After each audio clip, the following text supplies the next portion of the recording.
Welcome to this virtual meeting. This is a formal council committee. The public proceedings will take place live on the internet and the meeting will be recorded for future viewing. It will assist the conduct of business if participants speak only when invited. Members of the public are welcome to view the proceedings but should not make contributions at this meeting. All members of the committee have received the reports in advance and had the opportunity to read them, and the reports are published on the internet. All participants should mute their microphones and video feed when they're not speaking. Anyone wishing to speak should indicate using the raise your hand button on Microsoft Teams. If, like you, my system's changed slightly, the raise hand is in the top of the Teams. It used to be in the middle. It may be that some people have got it in the middle and some people have got it at the top. Please remember to unmute your microphone when you want to speak and switch on your video feed. Speak clearly and slowly into your microphone. If you don't have the hand button, can you please type your request to speak in the chat function? When the item on which you've contributed is concluded, you may leave the meeting by using the red hang up button if you wish. Finally, I ask everyone's patience with the use of this technology and apologise in advance if we experience any unforeseen difficulties, which we shall try to resolve. So first of all, are there any apologies for absence? No apologies, Chair. Thank you. And are there any substitute members serving for the meeting? No substitutes, Chair. Thank you. I've noticed, I think we've got one member of the public present. Welcome. I think that's right. I couldn't see anybody else there, but welcome to you, and I hope you enjoy the meeting. Do we have any declarations of interest under the Members' Code of Conduct? Nope, nobody's raising their hands, so thank you for that. The minutes of the meeting held on the 12th of November, they've also been sent round. Can I virtually sign them as a true record of that meeting held on that 12th of November? All right. Okay. Yep. Thank you. Karen, I don't know how on earth we do that. I sort of go like that, I'm squiggled. So that's it. Right, the first item we have on the agenda is the medium-term financial strategy, which is on pages 1 to 28 of the agenda. And I'm presuming Ian Newman is going to be putting this, and that's agenda item number 6. That's correct, Chair. Thank you. Yeah, the purpose of this report, as always, is to consult the Scrutiny Committee on the draft budget, which was approved by Cabinet on the 17th of December. The focus for this committee is on those items that relate to chief executives, finance and legal, and corporate and customer in appendices D and E. This year, obviously, the budget's being developed against the background of unprecedented uncertainty being caused by COVID-19. That means that the financial position keeps moving faster than we're normally used to. And those changes will obviously have to be reflected in the final version of the report to Cabinet, which goes in February and to Council in March. The main things I want to highlight in terms of changes that we'll see is that the additional funding we're getting for our COVID response is continuing to rise. I mean, the most notable thing is we expect to see a further 5.1 million of contained outbreak management funding over and above the sum that's been put in Appendix A. We had to set this budget, or we had to produce the report before we knew the local government finance settlement. It's better than expected. So next year's forecast resources are now 263 million rather than the 259 million that's shown in paragraph 31. On the adverse side, we are recognising additional spending pressures over and above the ones that are in this version of the report, particularly in adult social care and children's services, though those are mainly to be considered by other scrutiny committees. So the overall position is a mixed one. nothing takes away from what the chair mentioned at the beginning of the meeting. COVID is and has been and continues to be a deep human tragedy, but I'm talking here about the financial position. In the short term, we've received significant funding to support our response, and our reserves are actually perhaps better than expected, although still fairly low relative to the average authority. In the longer term, our underlying position is still the same of being a low taxing, low spending council, and there are still challenges to our financial sustainability that need to be addressed in the longer term. I'm happy to take questions. There are also officers here from the relevant service areas to respond on the specific proposals for their own area. Thank you, Chair. Thank you, Ian.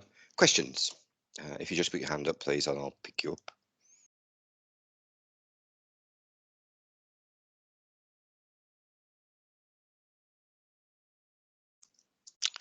Right, I can't see anybody's hands up yet. Can you have a look at paragraph 6, please, Ian? Can you just explain what a qualified except for opinion on value for money is?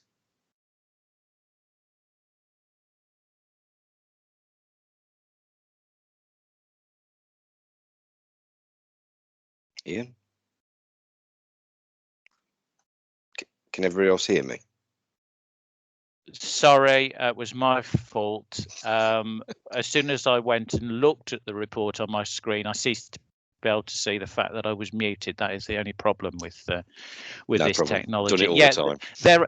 There are two kinds of qualified value for money opinion, and obviously what we want is an unqualified value for money opinion, where the external auditors say that they are completely and utterly happy about the council's financial sustainability. But if they do a qualified opinion, there are two kinds of qualified opinion. There is an adverse qualified opinion, which is the worst kind, and an except for value for money opinion is the less serious kind of criticism of the council's financial position. So they are saying that we have good arrangements for value for money, apart from the fact that there are still concerns about the financial sustainability in the longer term. They were originally intending to give an adverse qualified opinion, but they were happy that we made some improvements in the course of the autumn.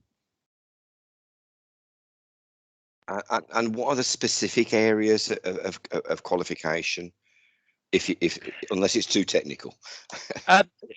In simple terms, it boils down to, over the long term, our low levels of income are still not matching our planned level of spend. We need to bring those two things in line. They recognise that our spend is low, so they particularly point to the need to bring our council tax up closer to the average level.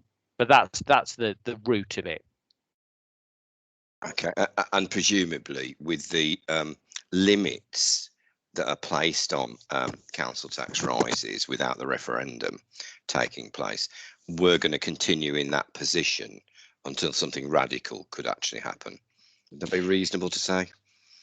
Yeah, the referendum limits allow us a bit more freedom this year than we had last year, so we're able to increase the council tax by 4.99%, whereas last year the maximum was 3.99%, and the proposals in here do go to that maximum, so there's a bit more freedom than before.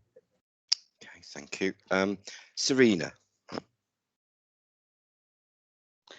Thank you, Chair. Please excuse my ignorance on a little bit of this. The council has a contingency fund. Has that greatly been reduced because of COVID? And my second question, is there a specialised task force that's been set up to chase after all the grants, etc., monies that we can receive as a government, as a council, I beg your pardon? The actual position at the moment is, because the financial response to government from COVID has been so great, our reserves at this particular point in time are actually higher than we would have originally expected them to be, because and I think it's Appendix A of the report that sets it out in detail. We have had a very significant additional injection of funding in the current year. These are grants that we are not needing to chase, so that it isn't an issue for a task force. These grants are coming to us from government on a regular basis, and they are being sent out automatically to us. The only thing that I suppose we have done that has contributed to that is, and we haven't got an additional task force, we just fit it into the J job. My accountants are having to work on providing a lot of monthly information to government, so we're telling them the financial pressures that we're under, and they're identifying further grants for us. So in that sense, there's a task force, but it's just the same people. Thank you.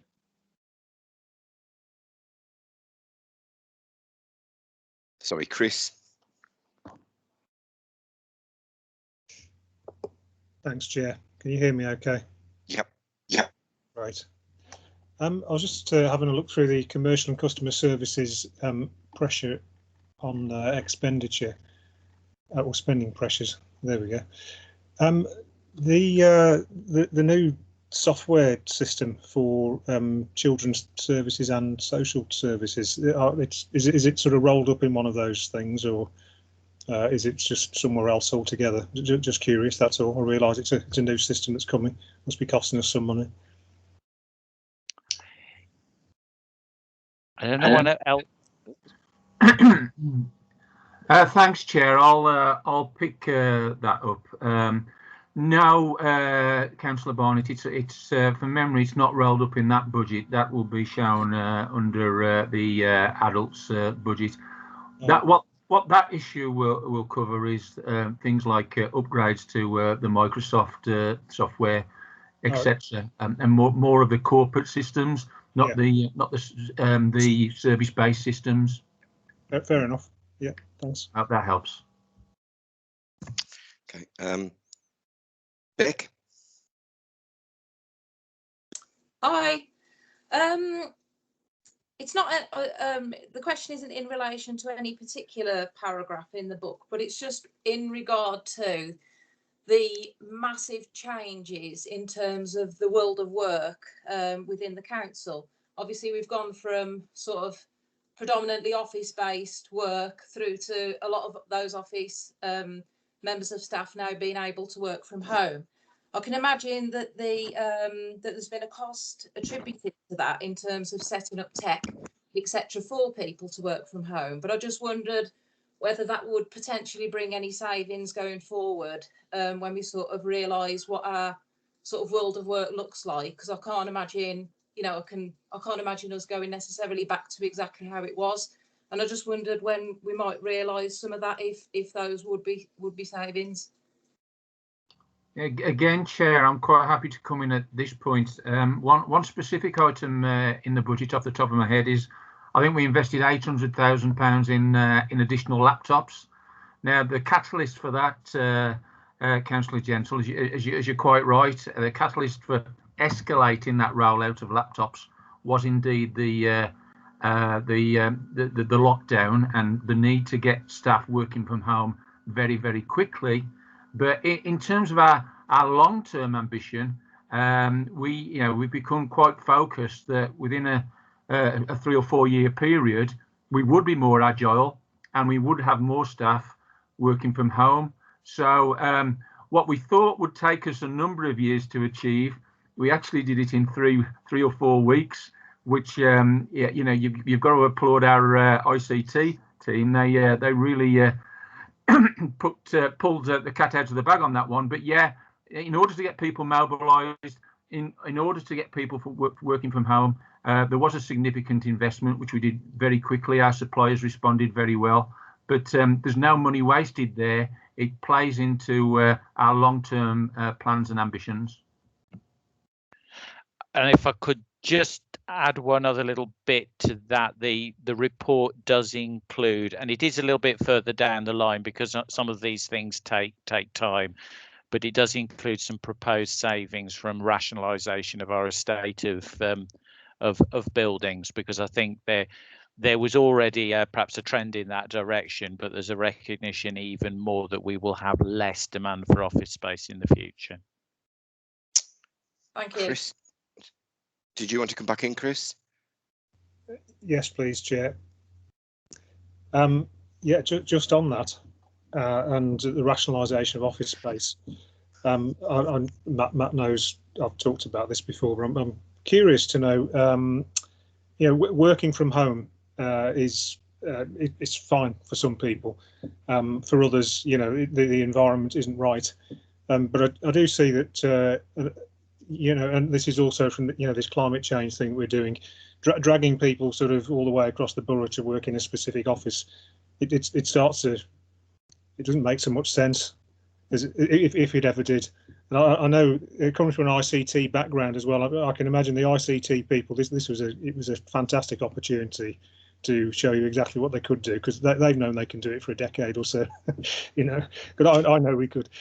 I'm just wondering if we might be, build into the budget some allowance for building facilities, so that or making allowance for facilities where officers can just work close to home, which we might have buildings in some areas already that just work like that, but in other areas we might have nothing. So that I don't know where, but in a far-flung corner of the borough, maybe there's somewhere that could do with a small office where, rather than working from home, officers can gather there and work together. Just curious if we might make any provision for that. Thanks. Matt? Yeah, I'll come in on that one. I agree, Councillor, but you made a very good point, and it's something, as you know, we're trying to take on board. But we are there are three distinct pillars that are emerging from all this in terms of our workforce. Excuse me, our workforce, our estate, and technology. And we know the estate's very important, and it's something that on the back of COVID and the lessons learned we can reduce. So our focus at the moment really is turning our existing facilities, our existing council facilities, particularly in Dudley, making them more agile, creating touchdown points, obviously keeping them COVID secure. So we can encourage more people to be agile. At the moment, it's a bit polarised. Everybody's working from home, which is essential. But there will become a time where we reach a healthy compromise, where some staff will have to come in for meetings, etc. Still probably predominantly working from home, but it'll be a nice mix. And we need to adapt our office space to service that. And that's where we're at the moment. That's what we're looking at. But you're quite right. We will be looking at things like libraries, community centres, things a bit closer to home. And I think you raised a point in our climate change meeting where perhaps we could look at what other authorities are doing, and even have an accord, some sort of agreement where, let's say, Dudley staff living in Sandwell can perhaps use Sandwell facilities. We're not there yet. That's something we can consider in the future. But you're right. Obviously, there is a bit of a proximity principle going on here, and I think we all appreciate there are less cars on the road. We all appreciate the impact on the environment, and working from home is not everybody's cup of tea. And in the long term, we can see the stresses and strains on some of our staff. I mean, productivity has been very good, but we're into it. Nobody thought this was going to last a year, and we can see with our own staff, there are health and well-being issues that we're having to address. and maybe they just need to get out of the house, but that doesn't mean they need to travel into Dudley. So if we can create good office space facilities close to where people live, there's certainly an advantage because it's going to cut down on journey time. So there are big advantages there, and it's something we'll look at in the future. Thank you, Matt. Thank you, Chair.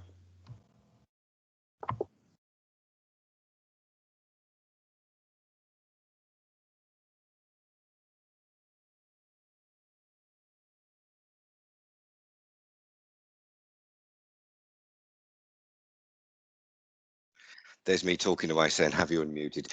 Sorry, Peter, you put your hand up.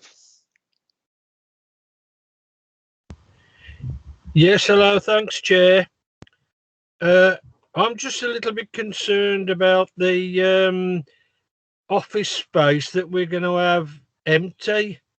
I mean, like our towns have got a lot of empty shops because people are buying online, and I'm just a bit concerned about, it's all well and good people working from home, but are we going to get a lot of people wanting compensation for that because they're working from home? Like, say, for instance, heating costs. They might want to say, well, I need to be reimbursed for heating costs.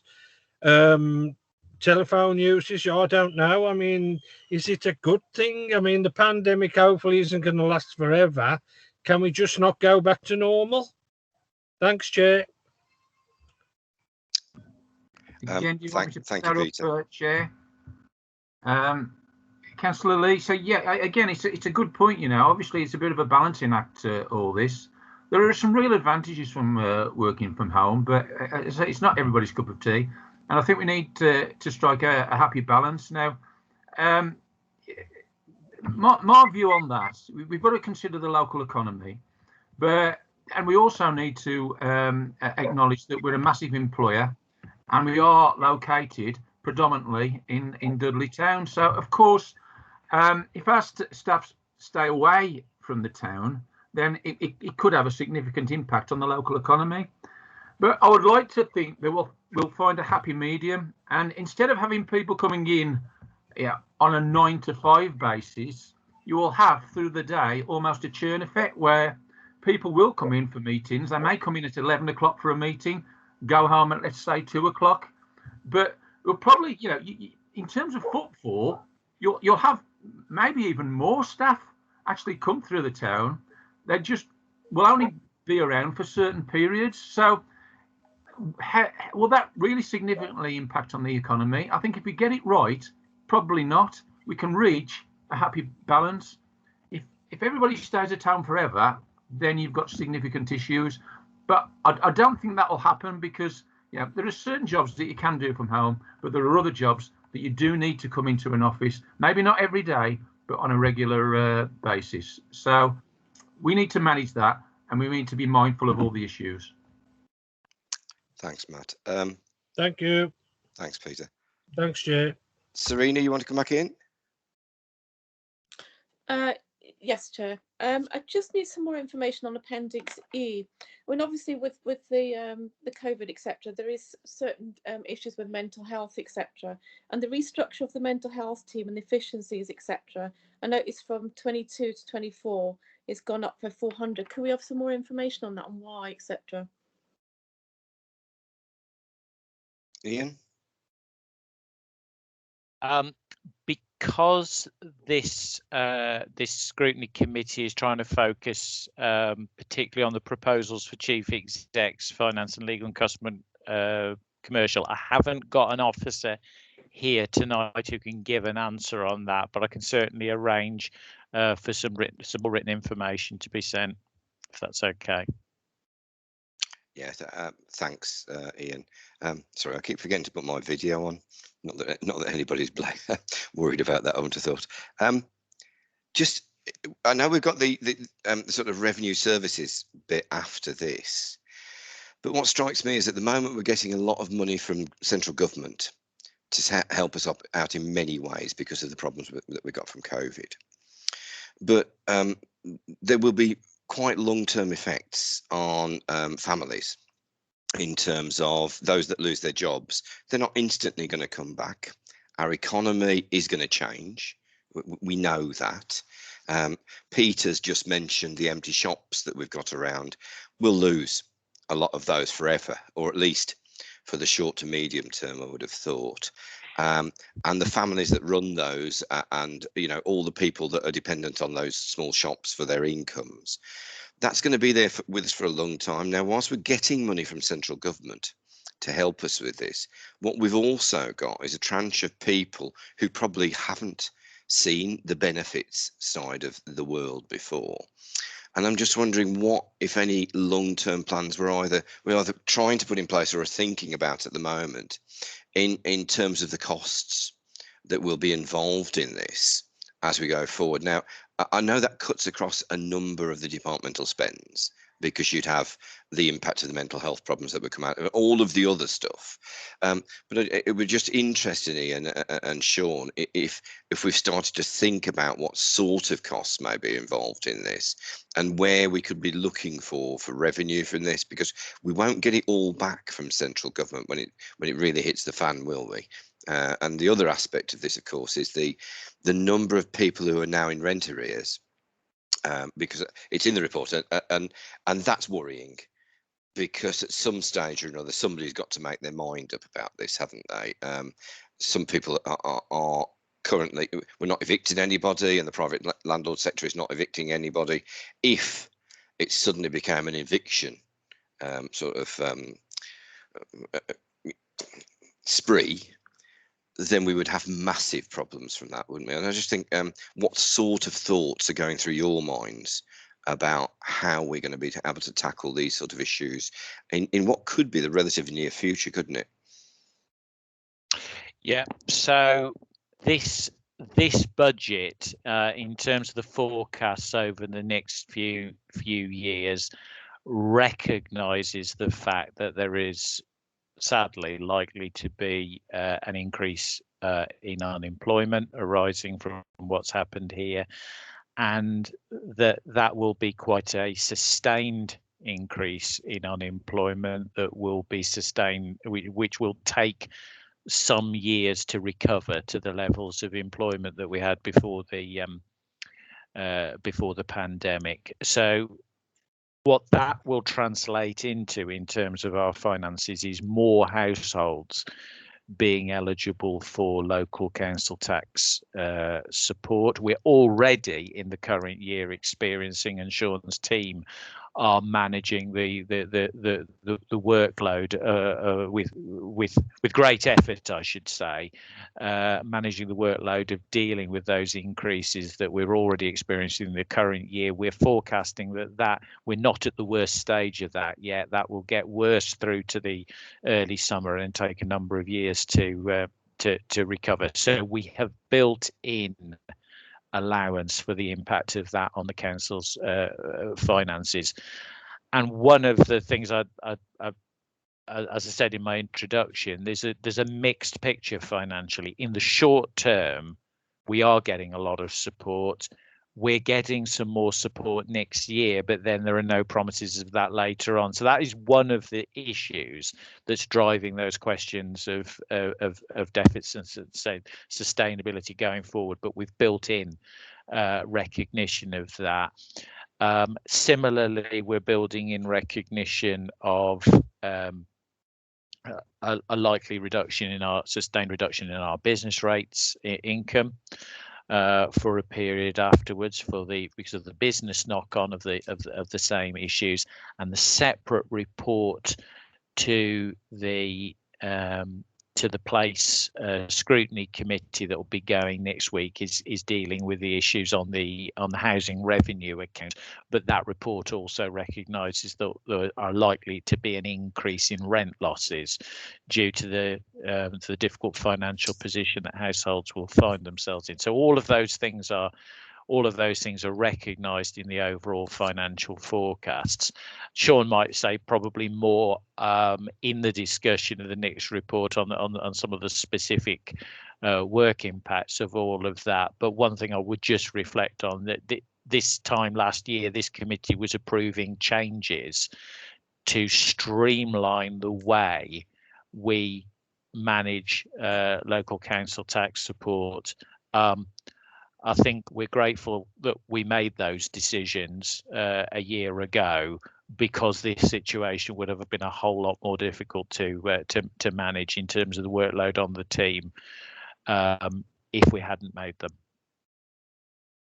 So just in terms of, because I'm really concerned about well, the level of stress that our residents are in at the moment, who are getting rent arrears, not just from our sector, obviously, but from the private sector as well.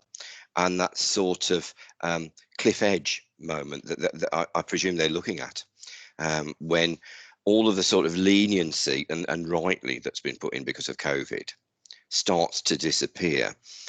When that report goes to the Place Committee, will it also include those sorts of issues to be looked at? Because in many ways, it's a council policy issue, isn't it, and a strategic manner in which we address those things. Because our problem is that if homelessness starts to rear its head to the extent that it has done in the past, and obviously still does, but if it suddenly rears its head in a much greater way, we're the ones that are left holding the baby, aren't we? And so the contingency planning that we need to put in place for that, I mean, I have known us in the past write off considerable arrears where there have been good reasons to do so. Obviously, the impact on our council finances, it would be much greater then, but is that the sort of issues which will be going forward in this report, or is it a bit too soon for us to start to contemplate those sort of issues? I mean, I think in brief, those are exactly the kind of issues that are being recognised on the housing side and are recognised in that report going next week. Good. I mean, it'd be useful to, if that can be shared across the piece, really, because it'll impact on so many parts of our organisation. Thank you. Sean, did you want to come in on any of that, or do you want to wait till the next one? Most of it will be covered in the next report, but I haven't heard anything so far that I could disagree with at all. Okay, thank you. Right, so I'm presuming the recommendation, I haven't looked at the recommendations. Karen, what are the recommendations on this report? Is it for us to just note and have any comments put forward to the Cabinet? That's right, Chair, yes. Okay, so I can't see any further hands up.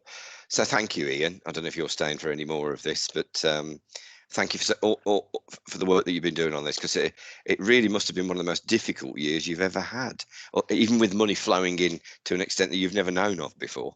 The amount going out is just frightening, isn't it? So thank you. Thank you. Excuse me, Chair. Sorry, Kat. My hand is up. I wish to speak. Sorry, Brian. I never saw it, mate.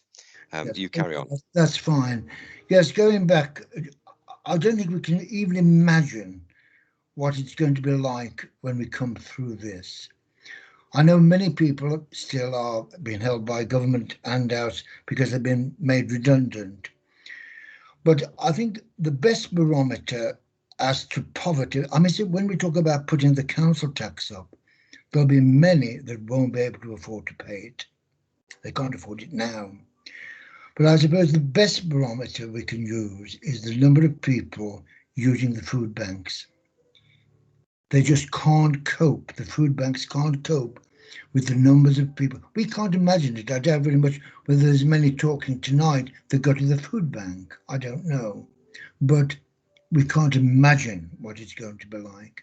Poverty is going to be rampant. It really is. Thank you. Thank you, Brian. And I've got to say that we've in our community centre in Cradley, we've only recently set up a food bank collection point, and the generosity of people in that community is astounding. And I think that's the same across the piece. But it is so sad that even before COVID, food banks were needed, and they're being needed in much greater quantities now.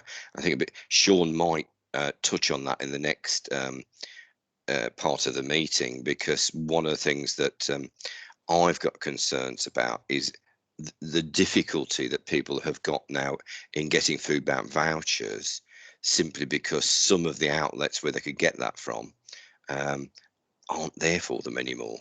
and it's like everything, isn't it? You don't know about these things at all until you get placed in those positions. So yeah, right. I think unless anybody's got any more comments, thank you, Ian, again, and please pass on my thanks to your officers for the work that they're doing on all of this. And does the committee agree with the recommendations? Yep. Yep. Okay. Aye. Thank you. Yep. Okay. So we move on now to item number 7. Is it you, Sean, that's doing this? Or I think it is, yes, Chair. thank you. Okay, thank you then, Chair. Good evening, councillors. Thank you for the opportunity of pulling this report together for tonight's meeting, just to do as was requested, which was to sort of give you an idea as to what's been going on in terms of providing us help for residents and businesses within the borough. But also, whilst COVID is there and it's an enormous part of the work we're doing at the moment, we were doing work of this nature before. We'll be doing work similar to it when COVID has gone, and hopefully COVID goes as quickly as it can. First of all, I'd just like to say, with regards to the report, I've tried to keep the report as brief as possible. The nature of this is that it could be pages and pages and pages of dense detail, but I'm not too sure that would benefit anybody, really. So we've tried to keep it as brief as possible. We've put quite a bit of detail in the appendices at the end. And if anyone's got any questions either on the report or the appendices that's not appropriate for tonight, if they want to contact me, I'll either try my best to answer those questions, or I'll direct you to the expert in that particular area. So I've tried to explain what we're going to do, what the report contains. In terms of the recommendations, and just to mention those now, it's really just to make you all aware of what's going on and what's gone on and what we've planned for the future. But then also, when this report was being pulled together, I have to be honest with you, I'm absolutely certain that there's big chunks of support that parts of the council provide that haven't made it to this report. So it's not a comprehensive, and it should be, and it needs to be. And maybe, if, as per the second recommendation, you wanted this to become an annual report, as each report follows it, we could try and make sure it is more comprehensive and it includes all the different pockets of help that the council does provide, but doesn't always get to make the headlines. In terms of what is contained in the main body of the report, we've got sort of 3 sections really.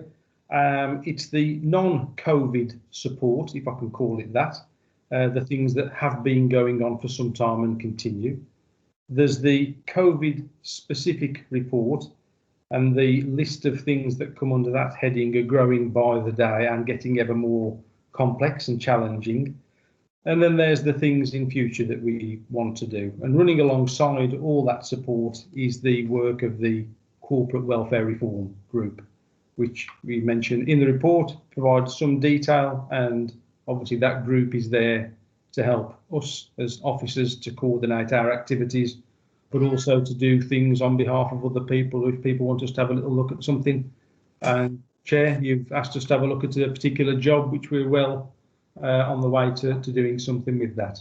So I'll try and pluck out a couple of what I consider to be the big issues in the report. I'm obviously going to talk you through the whole thing. If we can jump to paragraph 5, just mentioned council tax reduction, used to be called council tax benefit. That's been mentioned already this evening.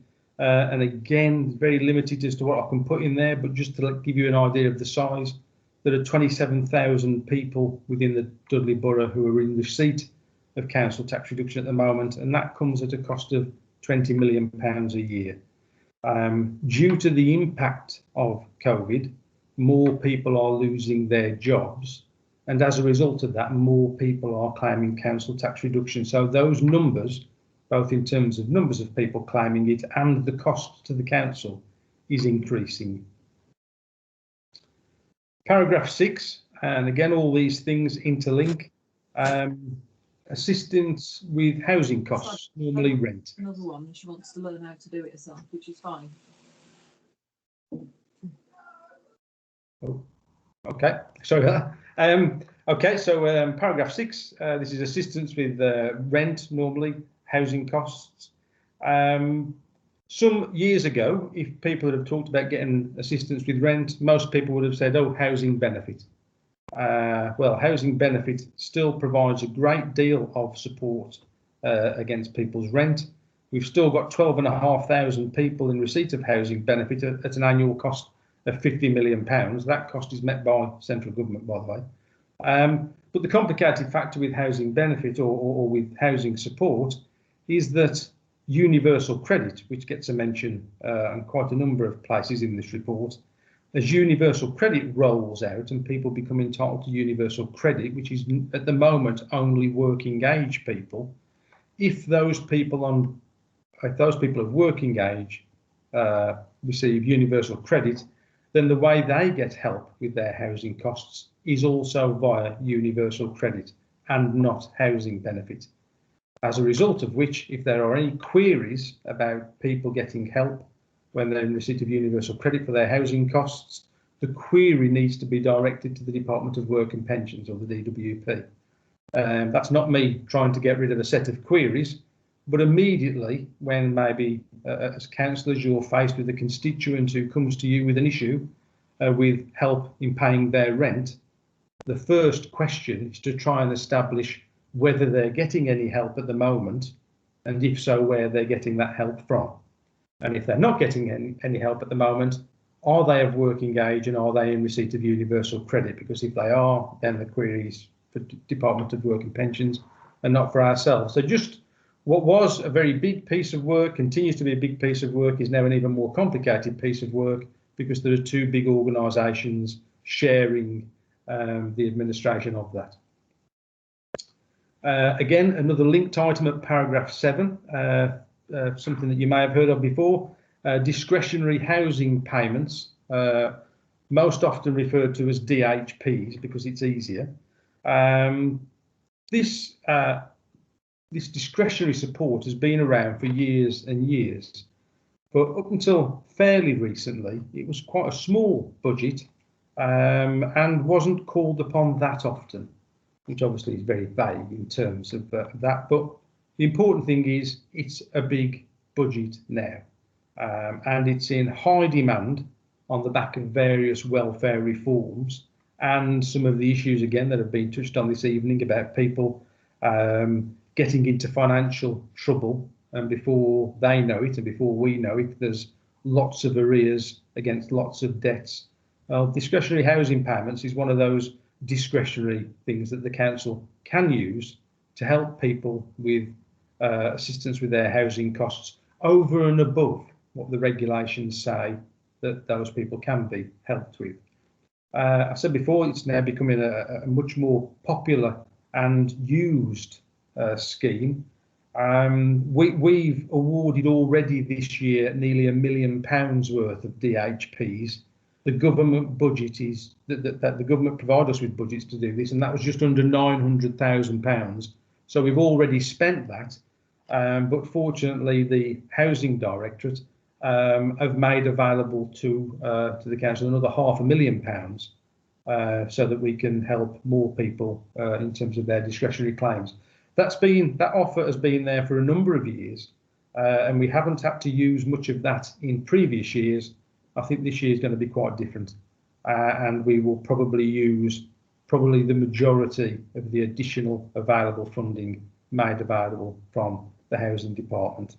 So again, a big area of support. In paragraphs 8 to 11, mention other support that's out there already that's not COVID related, and some of the appendices at the back of the report provide more details to some of those if you want to use them, want to read them at a later date. I'll move on to the COVID. Sean, just before you move on, yep. I just wondered whether, because the next part of it is about COVID specific, whether any people have got any questions about that particular, the bit so far, because it seems to me logical. I should have warned you beforehand. Sorry about that. Right, Chris. Yeah, thank you, Chair, and thanks, Sean. I'm just curious to know what the take up in Dudley has been with regard to universal credit, and is it accelerating or staying the same? And also, can you just help me out with the discretionary housing payments? This could be in addition to either a claim through UC or a claim for a housing benefit, and is it related specifically to help with the rent, or is it just help with other issues? Thanks. Okay, yeah, I can pick those questions up, Councillor. Firstly, prior to COVID, again, it's like a different world now. In the Dudley Borough, universal credit numbers were increasing very regularly, but very gradually. Well, I was going to say easy to manage them, but that wouldn't be particularly accurate. It was easier to manage as people moved from one benefit to another. The numbers were relatively slow. I think again prior to COVID, I think they were almost about to move on to a forced migration of people to universal credit, but that never quite came about before COVID came in. So we were all managing this really well, or it felt that we were, both revenues and benefits, people working in housing, people working in DWP. We all were getting together and talking about this, and that was fine. I think looking at figures, the numbers of people in receipt of universal credit of working age has increased by many thousands since COVID came along to us. I've got actual figures somewhere. I think it was, I shouldn't say this in a meeting of this nature, but I'm pretty sure the figures have increased from something like, we've got council tax reduction claimants in receipt of universal credit, and now we had about 5,000 of those that were getting universal credit about 10 months ago. I think that's nearer to 9,500 or 10,000 now. In terms of specific numbers of people in receipt of universal credit in Dudley Borough, I'll get that information to you after this meeting, because I've got that in the workplace, so I can get that. But the numbers have significantly increased since COVID's come along. Another one of your questions related to discretionary housing payments. And yes, that's in addition to housing benefits, or the universal credit element of housing benefit. So people can get that. They can continue to get that extra support regardless of which one of those two they get.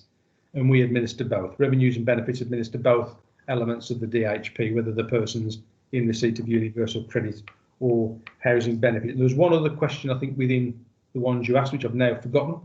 No, that was it, I think. I thought there was one in the middle there, okay, yes, yeah, so rapidly increasing, getting a bit more complicated, but yeah, we do what we can with that.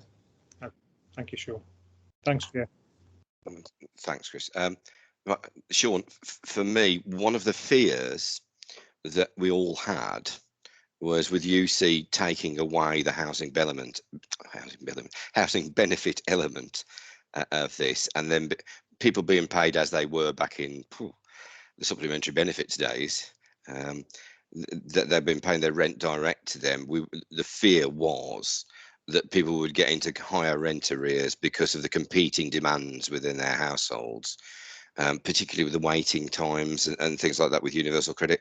Is that now starting to show through in a greater way for us? Yeah, so we mentioned the welfare reform group. We regularly have cross-table discussions with our colleagues in housing who tell us how things are going for them as people are moving on to universal credit. The numbers are increasing. It's providing more of a challenge for housing. Their rent arrears are increasing. I haven't got any actual figures on that at the moment. However, my understanding is that Dudley's housing section is managing this as well as, if not better, than a lot of the neighbouring local authorities.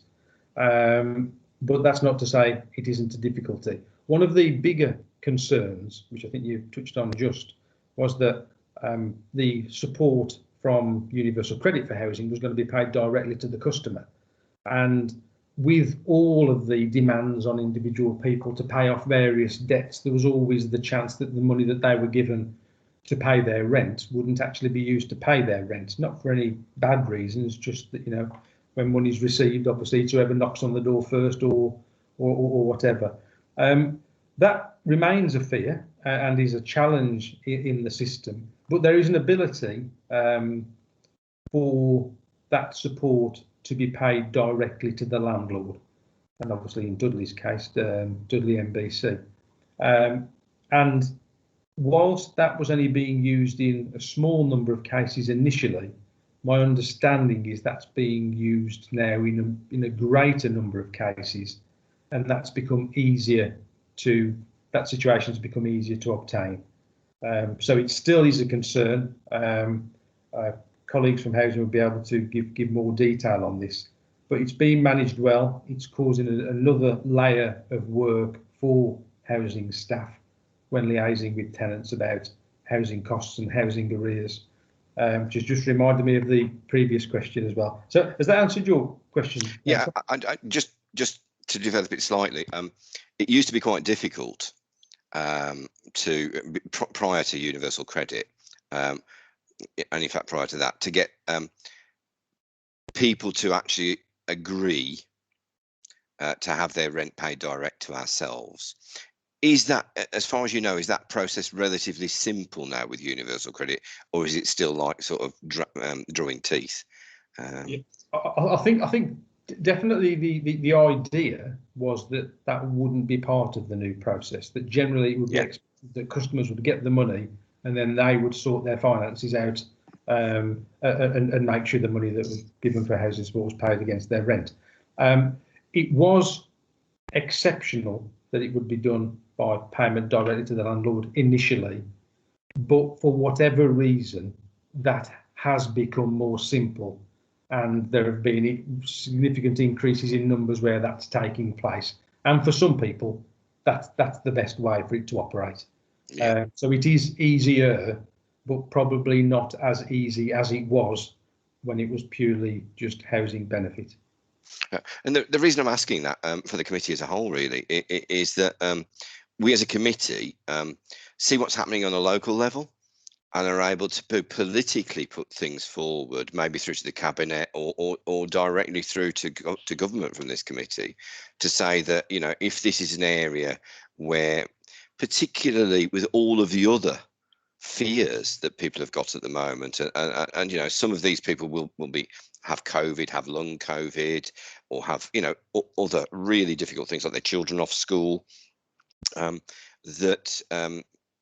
that should come into this equation now.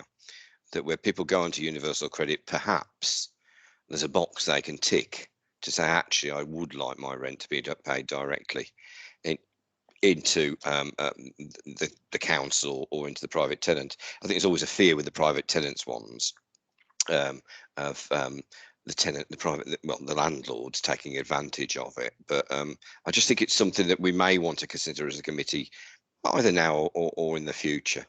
Yeah. But thank you, Sean. That's fine.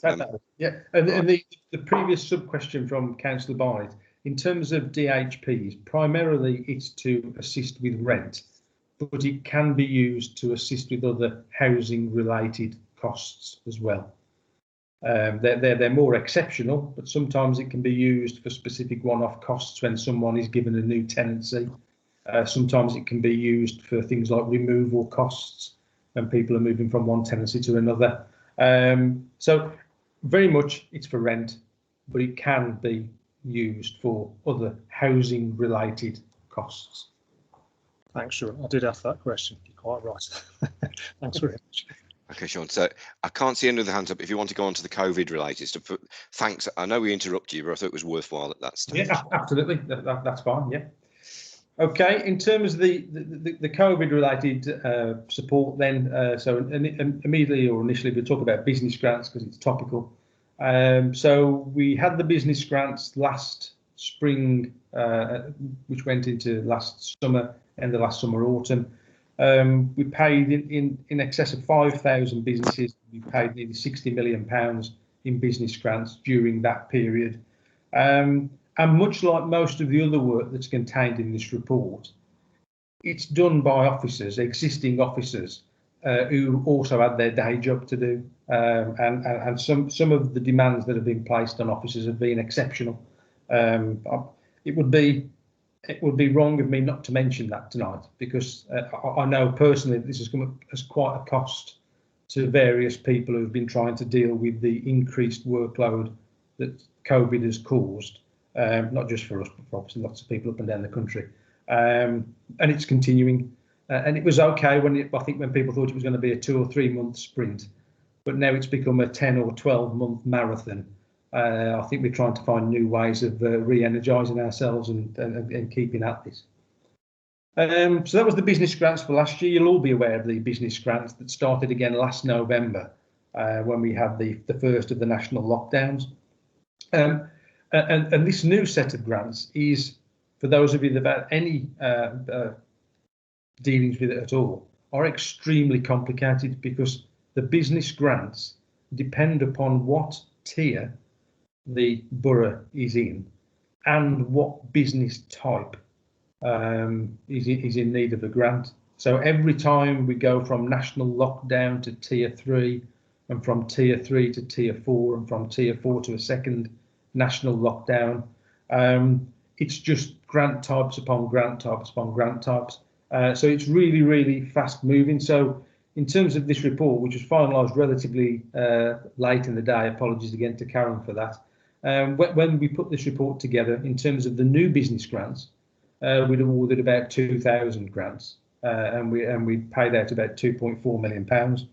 As at today, that figure is something like 2,600 grants and £7.3 million, because the most recent business grants that were announced on the back of the latest and current lockdown meant that we were able to get those processes out within the last week or so, and we've managed to turn them around really, really quickly and get money out to businesses who obviously are in desperate need for that assistance. But that's carrying on. If the lockdown finishes in middle of Feb and we go back to tier 4, there will no doubt be another set of grants that will become available for certain businesses for that period, and as that goes on. Really work intensive stuff, really, really difficult to manage. We get through the high volume as quickly as we possibly can to get the money. As you can imagine, we are also dealing with very complicated applications from genuine businesses and also some unusual applications from some unusual businesses, and they all take time and resource to process. Very, very difficult, but reasonably successful, I have to say. Moving on from business grants then to paragraph 13, council tax reduction hardship. A little bit easier to administer this one. Government announcement, they wanted to give people in receipt of council tax reduction of working age an additional £150 off their council tax bill. We did that, we got that in, we revised the council tax bills. Somewhere in the region of 16,000 people have received a payment. The vast majority of those people have received the full £150. And that's come at a price tag of £2.7 million, but that £2.7 million has come from government, as has the cost of the business grants that we mentioned just. So fairly easy way to get £16,000 and another £150 off their council tax bill. Paragraph 14, emergency assistance grants. Again, a totally separate, another means of support, quite fast paced, was introduced in August. I think the initial reaction and interest in it was relatively low and slow, but that has cranked up as we neared the winter and has continued to be extremely high in volume since then. The latest figures I've got from that is that the council's received in excess of 2,000 applications. We've to date made about 800 awards at a value of £195,000. And the section, which is Dudley Council Plus, that are administering that, they're still receiving about 30 applications a day. And again, not to sort of like repeat myself too often, the Dudley Council Plus staff that are dealing with that are dealing with lots of other COVID related things and are also doing the day job. So again, another piece of good work, people up against it, but providing some assistance, hopefully. Which brings me on to paragraph 15, which is the isolation payments it's referred to. Sometimes it's referred to as test and trace or track and trace isolation payments. We refer to them as isolation payments for ease. We again have had 2,000 applications for this. We've made over 600 payments to date, and that will have come at a cost of in excess of £300,000. Obviously, with that, it's very time bound. The people who need the grant now, if for no other reason than to encourage them to stay at home and isolate, whilst there's a reasonably good chance that they could pass the virus on to somebody else. Very, very time hungry process, this. Quite challenging for people to actually get the money. But every application that comes in, we have to assess that application. And as I say, we've had 2,000 so far. We've made 600 awards. That's not because we've got 1,400 to look at. We've actually rejected about 1,100. And we've got a few hundred to look at again. But the last time I looked at this, I think we were getting applications in the last week or so at about 40 a day. So again, a huge amount of work, and we've got about 10 people working on that full time. Again, that's people who would normally be working on council tax reduction. We've got a backlog in the council tax reduction work because of those people working on doing isolation payments. So a bit of a challenge, to say the least. Paragraph 16, COVID winter support grants. Now this is probably, with the exception of some elements of business grants, this is probably the most recent and the newest of the various supports. I don't know a great deal about it more than what's in the paragraph, but there's lots and lots of people within the council, mainly in public health with some assistance from elsewhere, trying to convert this into real help to people. Over the winter period, this took the form of food vouchers and some assistance with fuel payments. And that's continuing and expanding into other avenues. There's quite a bit of money there to provide help for people. But the amount of money that's available is the nice thing. Converting that into a sensible, workable process that gets the right help to the right people is a daunting task, but that's being worked on. I'll stop there before we go on to the welfare reform group, so I can see Councillor Barnett's got his hand up, so I can take questions on any of those grants or elements of support. Okay, Chris. By the way, thanks, Sean. Thank you again, Chair, and thanks, Sean. Yeah, just on the on paragraph 16, this issue around the prepaid fuel meters. What is the issue there, and is the, I mean, if we're able to offer financial support if they've got a prepaid meter, but not if they haven't, it seems like we might be discriminating against people for, you know, the equipment they have in their electrical cupboard, and obviously we can't do that. So what's the score there, and what are we doing about it? Thank you. Yeah, okay, but again, it's not an area that I'm an expert in, but my understanding is with this, it is just this, not a particularly long answer, but it gets there in the end. It's easier for us to provide support for people who receive fuel via a particular meter, and it's more difficult to provide help for people who receive their fuel via a different kind of meter. So I think the help's being provided quickly to those people that it's easier to do that, whilst we look at mechanisms to help the other people. So it's not that they're going to get help and the others aren't, it's that they can get help quickly, so they've had that help, and they're the ones where it's more difficult. We're now in negotiations with the fuel suppliers as well as the customers to find a way of providing that help for those people. So we can give a top-up card. Presumably, give a £10 top-up card to somebody in need. They can use that because it would be presumably universal within meters. I don't know enough about it now. I used to, but I'm presuming that's what we're doing. Yeah, it's that kind of thing. And I think the added complication, unless I'm getting my grants mixed up, obviously people get their fuel from different places. So not only have you got the prepaid meter and the not prepaid meter, but you've also got different companies. And I think there are some companies that sit in the middle that provide help to organisations like the council to provide help for people with their fuel needs. So I think that the last I heard when I last spoke to Judy Black some time ago, I think negotiations were going on with various organisations to get this help to those people as easily as possible. And I can see there's a hand popped up. Can I just say, is this because we're not able or willing to just give them the cash?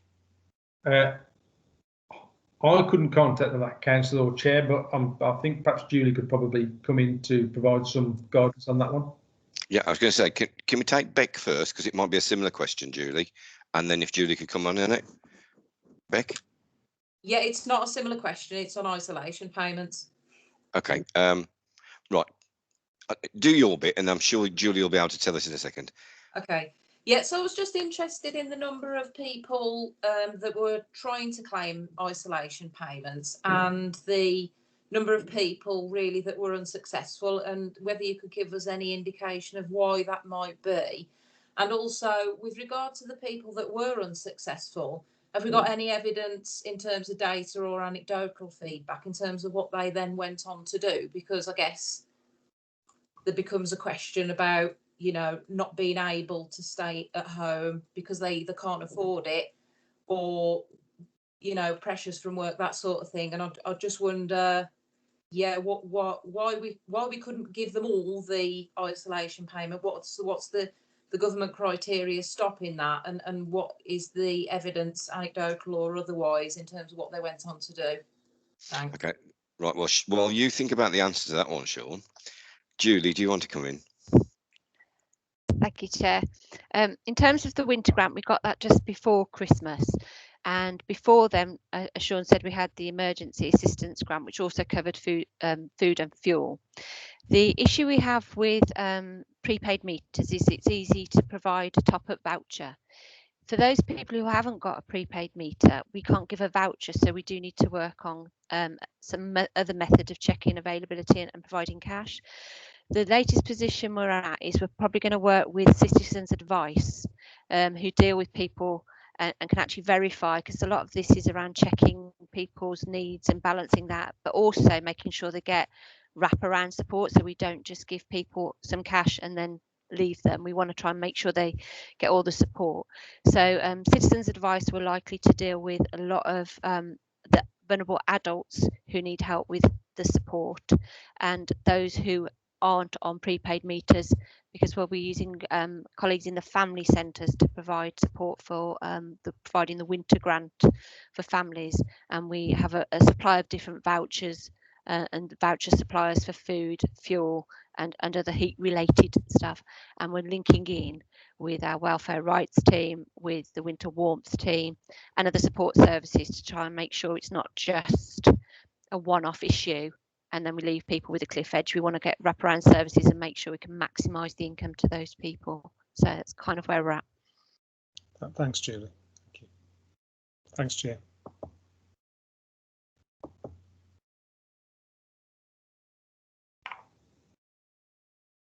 Chair, you may be on mute.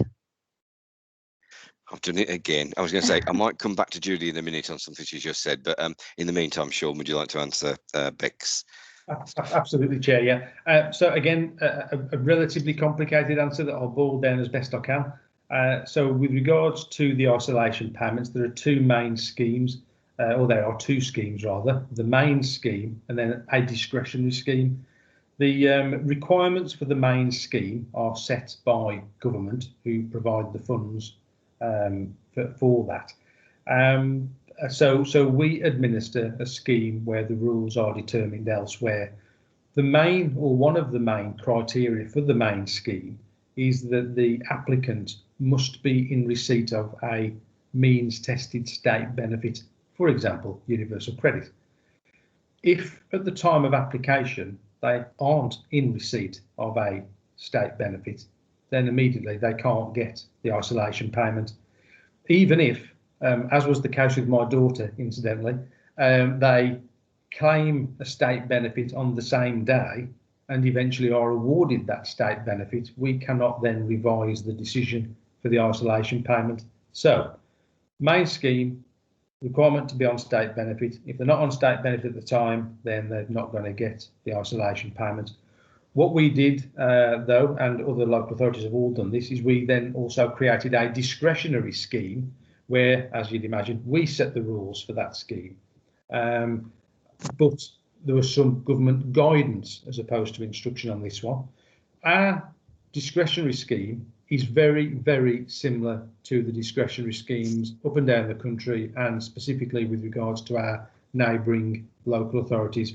And we did this obviously because we suddenly found ourselves with a new job and we needed to try and make sure that we were doing things that were sensible. With regards to the discretionary scheme, and everybody that's rejected from the main scheme is then assessed for the discretionary scheme. And the main cause of being rejected from that is the financial impact. And so people that get the isolation payment have got to show a significant financial impact of not being able to work and earn as a result of having to isolate for 10 days. And lots of people find that difficult because an awful lot of people, like most of us perhaps, if we had to isolate for 10 days, we could do that and it wouldn't be of any financial cost to us. We'd carry on getting paid. For the people that were in this position, a lot of them were in families where the partner worked, so therefore that partner could pick up the slack during that period.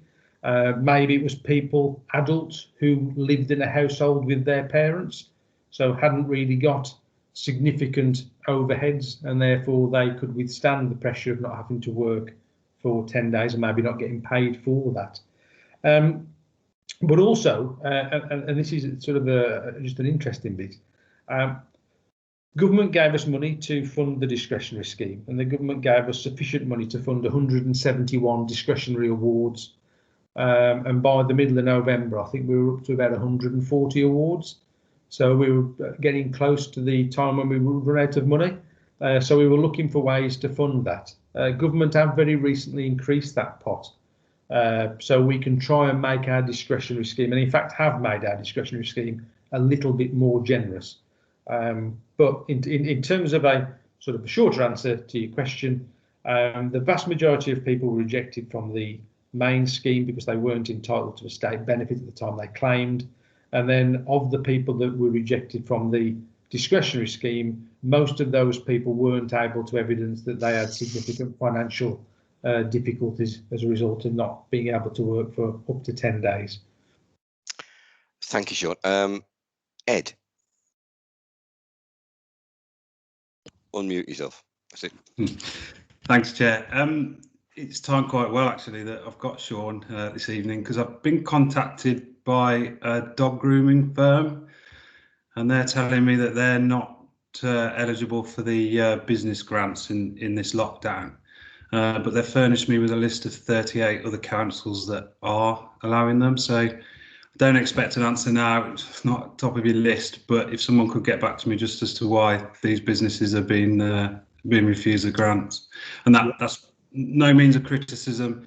I think you've done a fantastic job. I run a small business myself, so I've seen the how these grants have helped, and the speed at which you've got them out has been fantastic. So I'll take my hat off to you. Okay. Well, I'll accept that thanks on behalf of all the people that actually do all the hard work. So thanks for that, Councillor. And also on the back of that, much like the isolation payments, with regards to the business grants, there's the main scheme where we've got the rules set for us by government.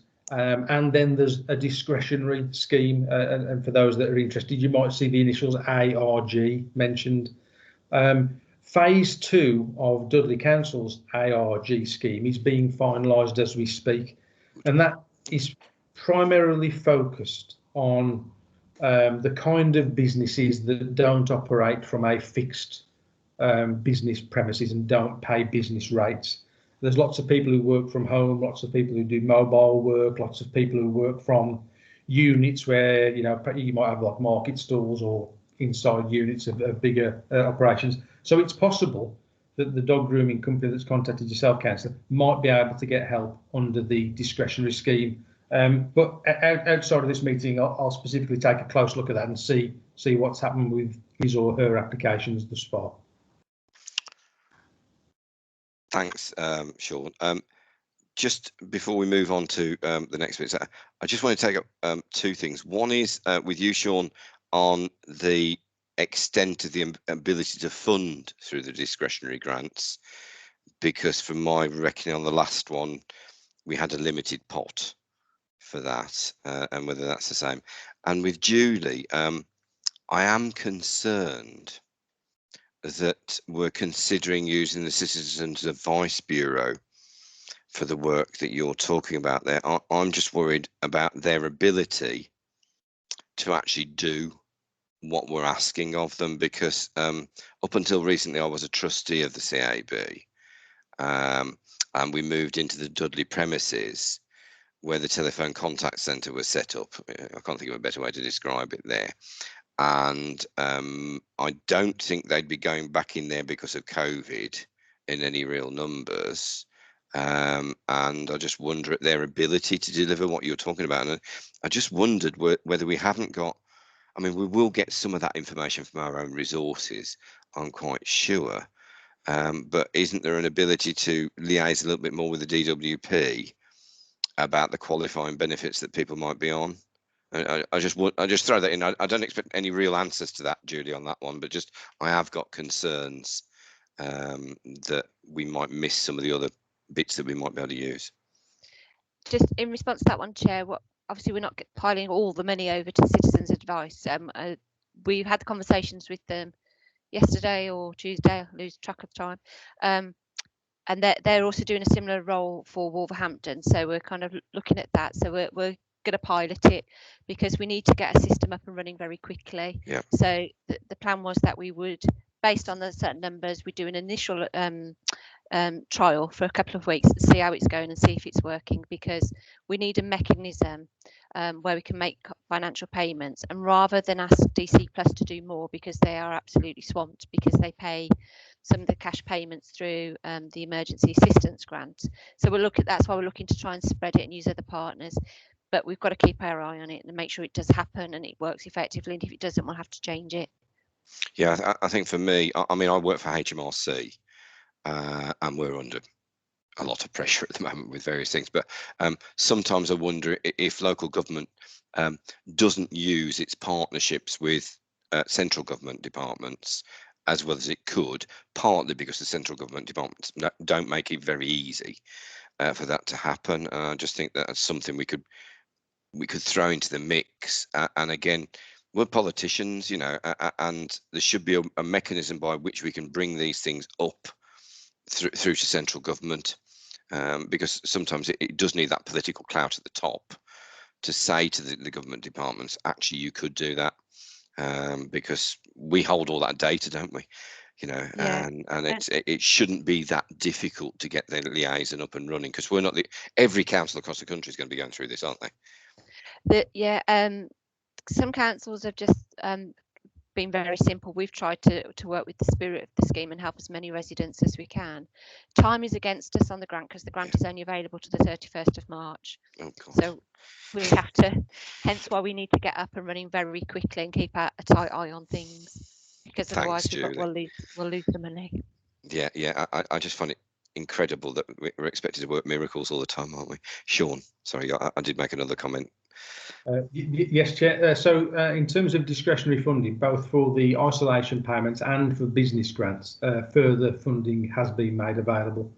And in fact, with the isolation payments, they were initially to go up to the 31st of January, and those payments are now going to go up to the 31st of March, which is great news for those people that need the help. Perhaps not such great news from the people who work in benefits who are trying to get ready for the year-end work, but that's another story. So, and the discretionary payments in terms of the grants. Yes, further funding available for that as well. Good, thank you. Yeah. Right, do you want to? I can see no other hands up. Do you want to move on to the? The end bits? And I'm sorry, folks. I think we've stretched this a bit, but actually, I really think a lot of this information is really useful for us to know what's going on with our staff, but also what's being made available to people out there. Sorry, Sean, you carry on. Yeah, so I will try and speed up this last bit then. So the work of the Welfare Reform Group, so it's a cross-council group which is very well and regularly supported by, as you can see there, most parts within the council. We reconvened and reinvigorated the group back in March 2017. At that time, we were very much concentrating and dominated by universal credit and the benefit cap, and discretionary housing payments, as I've mentioned, were starting to get more important, and a few other things that you can see there at paragraph 19. What that group's got the ability to do is work with each other, identify problems in one area that relate to problems in other areas. We try and liaise with Citizens Advice and DWP, and I think occasionally they come along to our meetings as well. That could happen more often, thinking about it. And one of the great things that we were very happy to work with public health. It's a public health led project, but this was the mitigating poverty project, and that was really going great guns. And big meetings were taking place with internal and external stakeholders around about a year ago, and there was a big plan in place, and we were just providing our support for that.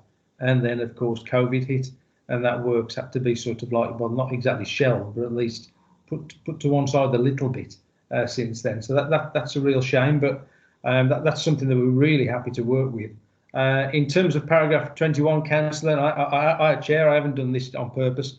You asked us to start looking at making sure that people could find and were guided towards benefits, help that they were getting. Well, what we decided as stage one of that was to create an insert to go out with every single council tax bill this year. And I'm happy to say that the first or the almost the final draft of that insert is nearly there. So we've got that insert ready, and unless we hit major problems, that insert should be able to go out in the council tax bills for this year. And it just gives some simple guidance to people for a variety of benefits and grants and assistance that they might be able to get, or telephone numbers and email addresses, so that they can at least contact people and start having a conversation. So that's the work of the welfare group. And in terms of looking forward, well, again, our immediate focus is just to sort of get through all the extra work that COVID's brought us, and to get that out as quickly and as efficiently as possible, because it's the money and it's the timing that's important for the people who get it. As I said before, paragraph 23 there, we've almost completed the first element of the benefits awareness project, if I can call it that, and then we'll be starting to think about what we can do after that. And then paragraph 24, Julie Black's heavily involved in this work, this corporate mitigating poverty project. Well, I dare say there's probably never been a more important time to try and get that right. So we will play our part and do our bit to try and help with that major project. So again, I think that's it in terms of the report. I'm sorry to have gone on for some time. It's a bit of a trait of mine. I do apologise. But in terms of the recommendations, it's just for people to acknowledge that we've tried to capture some of the things that we're doing and the things we're trying to help. And also more than happy to keep working on this report and bring it back to you on an annual basis with updates of things that we've done in the last 12 months. Right. Does anybody have any further comments or questions?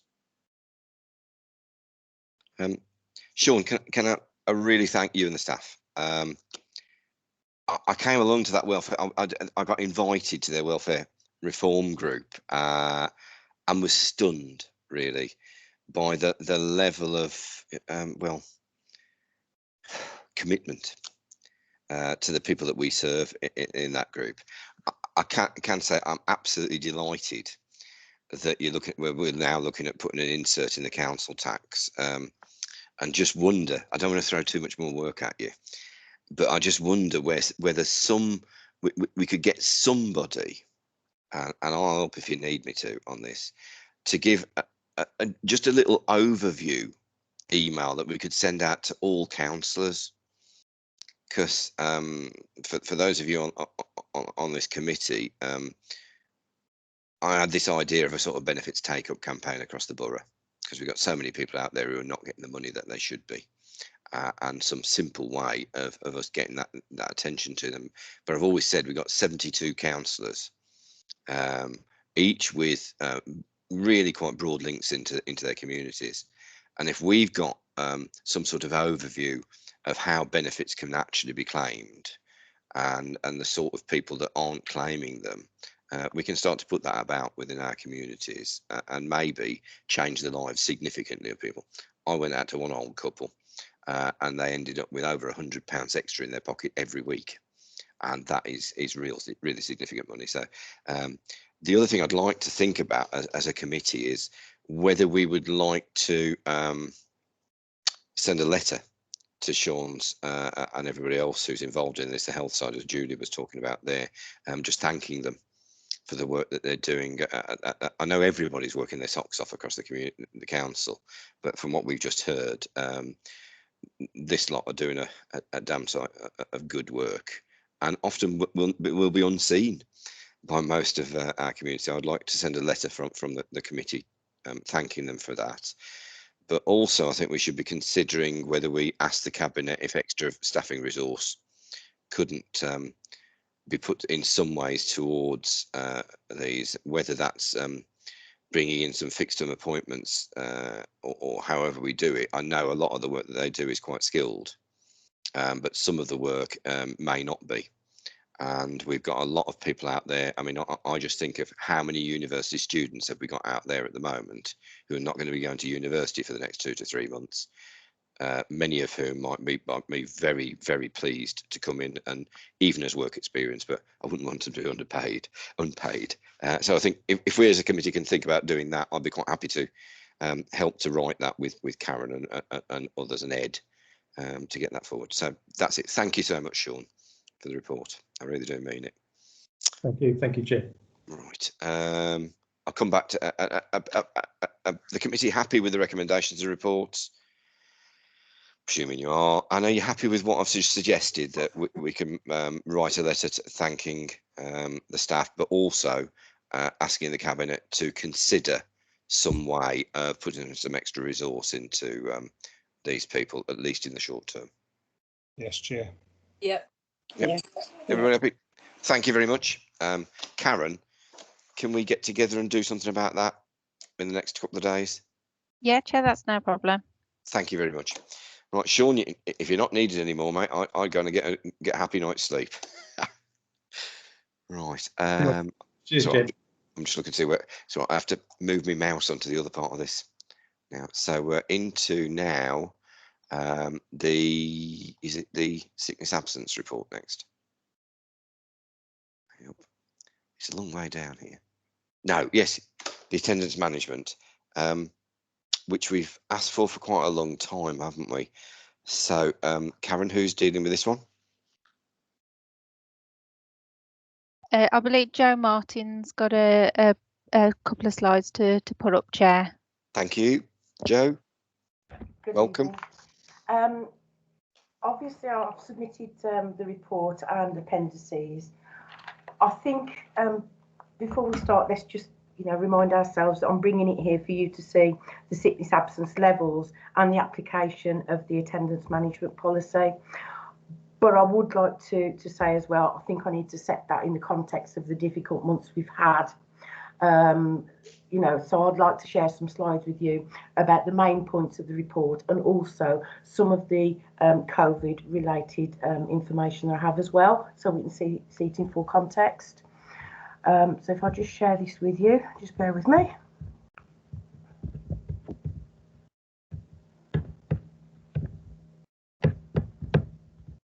Okay, is that okay? Can we all see that? Yep. Okay, great.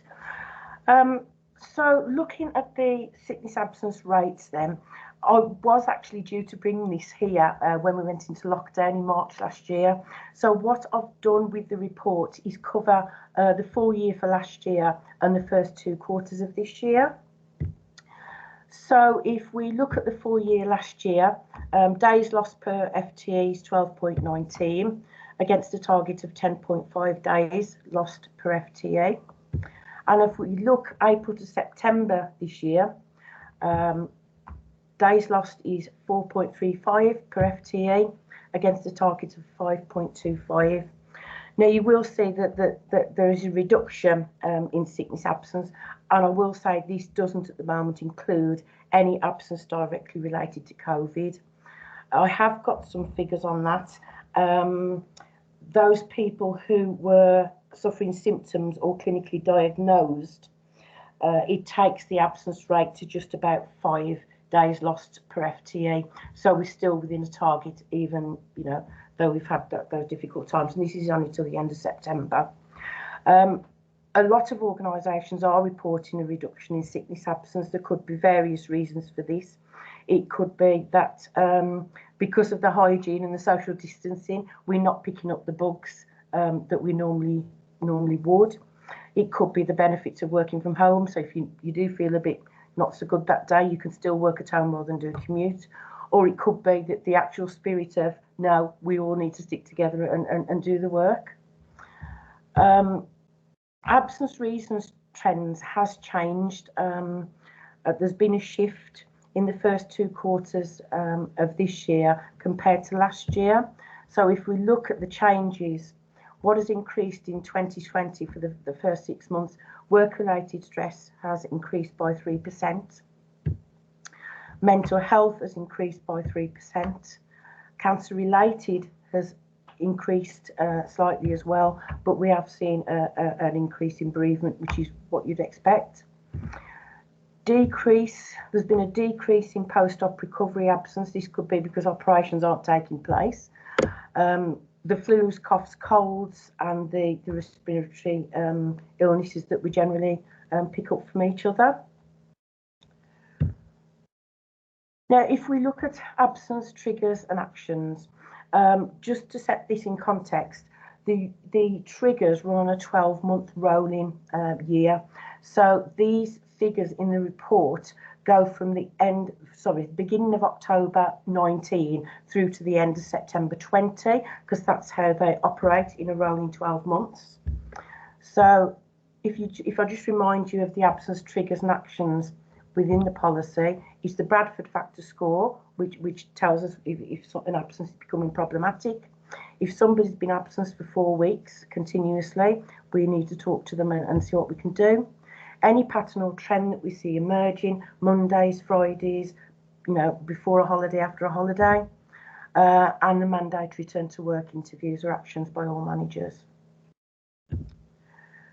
So if we look at the absence triggers up till September last year for the previous 12 months, obviously 6 or 7 months did incorporate quite a difficult time during COVID.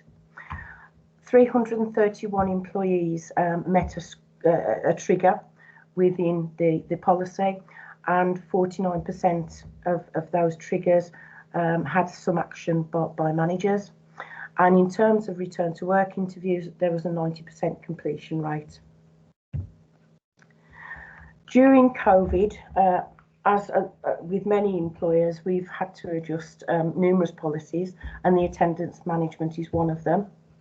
So it was to adjust full pay to those who have to isolate, but they're not able to work from home. And any recording of sickness absence due to COVID, they're not included for the purposes of assessing any absence triggers or targets at all. So if we look at COVID-related absences from April to September, and these are people who have been unable to work from home, you have clinically diagnosed with COVID, isolating with symptoms.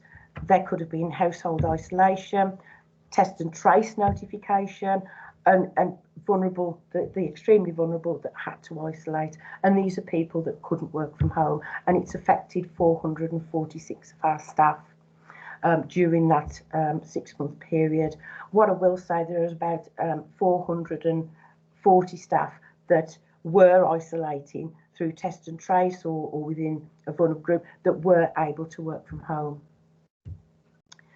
In terms of supporting our colleagues, there have been a number of different teams around the council that have put things in place for people who are working from home, who feel isolated, who are continuing to work but having difficulties dealing with the type of work they're doing and what they're seeing each day.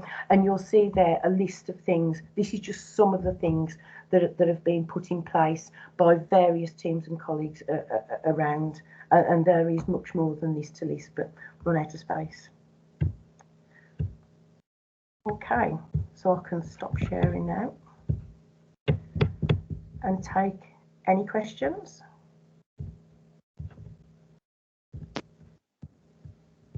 Thanks, Joe.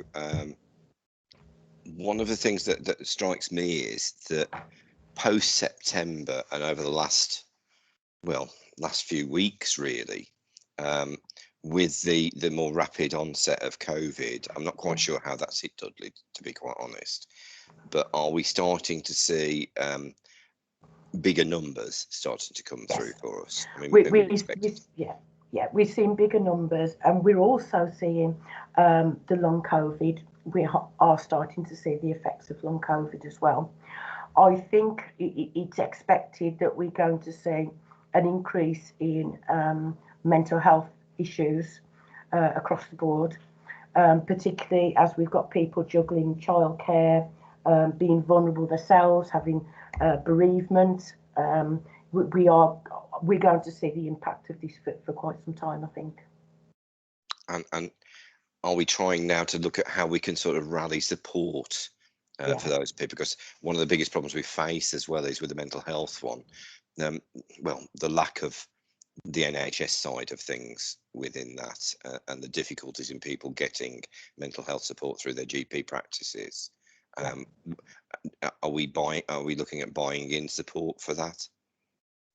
I don't know whether Julie Black wants to come in here as well, because we do tend to work in partnership, but we have got numerous things, and people are generally signing up to the sort of support that we're providing. We've found that the things that we're putting on are becoming extremely popular and extremely beneficial. Do you want to come in, Joel?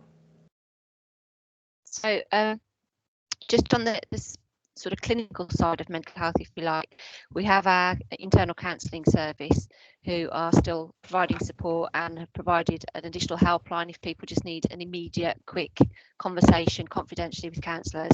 And we've also agreed with the Mental Health Trust to access their mental health support line to give additional support if people prefer to use an external service in addition to their GPs if they don't want to. And then alongside that, if you refer to it as the non-clinical side, so that psychologists, to build on the stuff that Joe put up, we've run lots of different health and wellbeing events, looking at the 5 ways to wellbeing, looking at peer support, and a whole range of things to support staff that we're getting quite a big uptake in, really, and helping people help themselves as well. Thank you. Another thing which struck me, which when we looked at this, when we were originally going to put this on the agenda, Joe, one of the things that came out of that was our computer system and the lack of a link between the managers' triggers and how they were dealing with those, and the ability of yourselves within the HR side of things to know what was going on and really to check that things were being done correctly. Have we started to put something in about that, or are we thinking about doing something about that? That we actually started that before lockdown, the original lockdown last March. We now get regular reports to both managers and HR, so we can look at the trends. We can also contact managers and say, you know, come on, what we do with this particular area. We seem to have a number of things that haven't been actioned. Let's see what we can do to support you.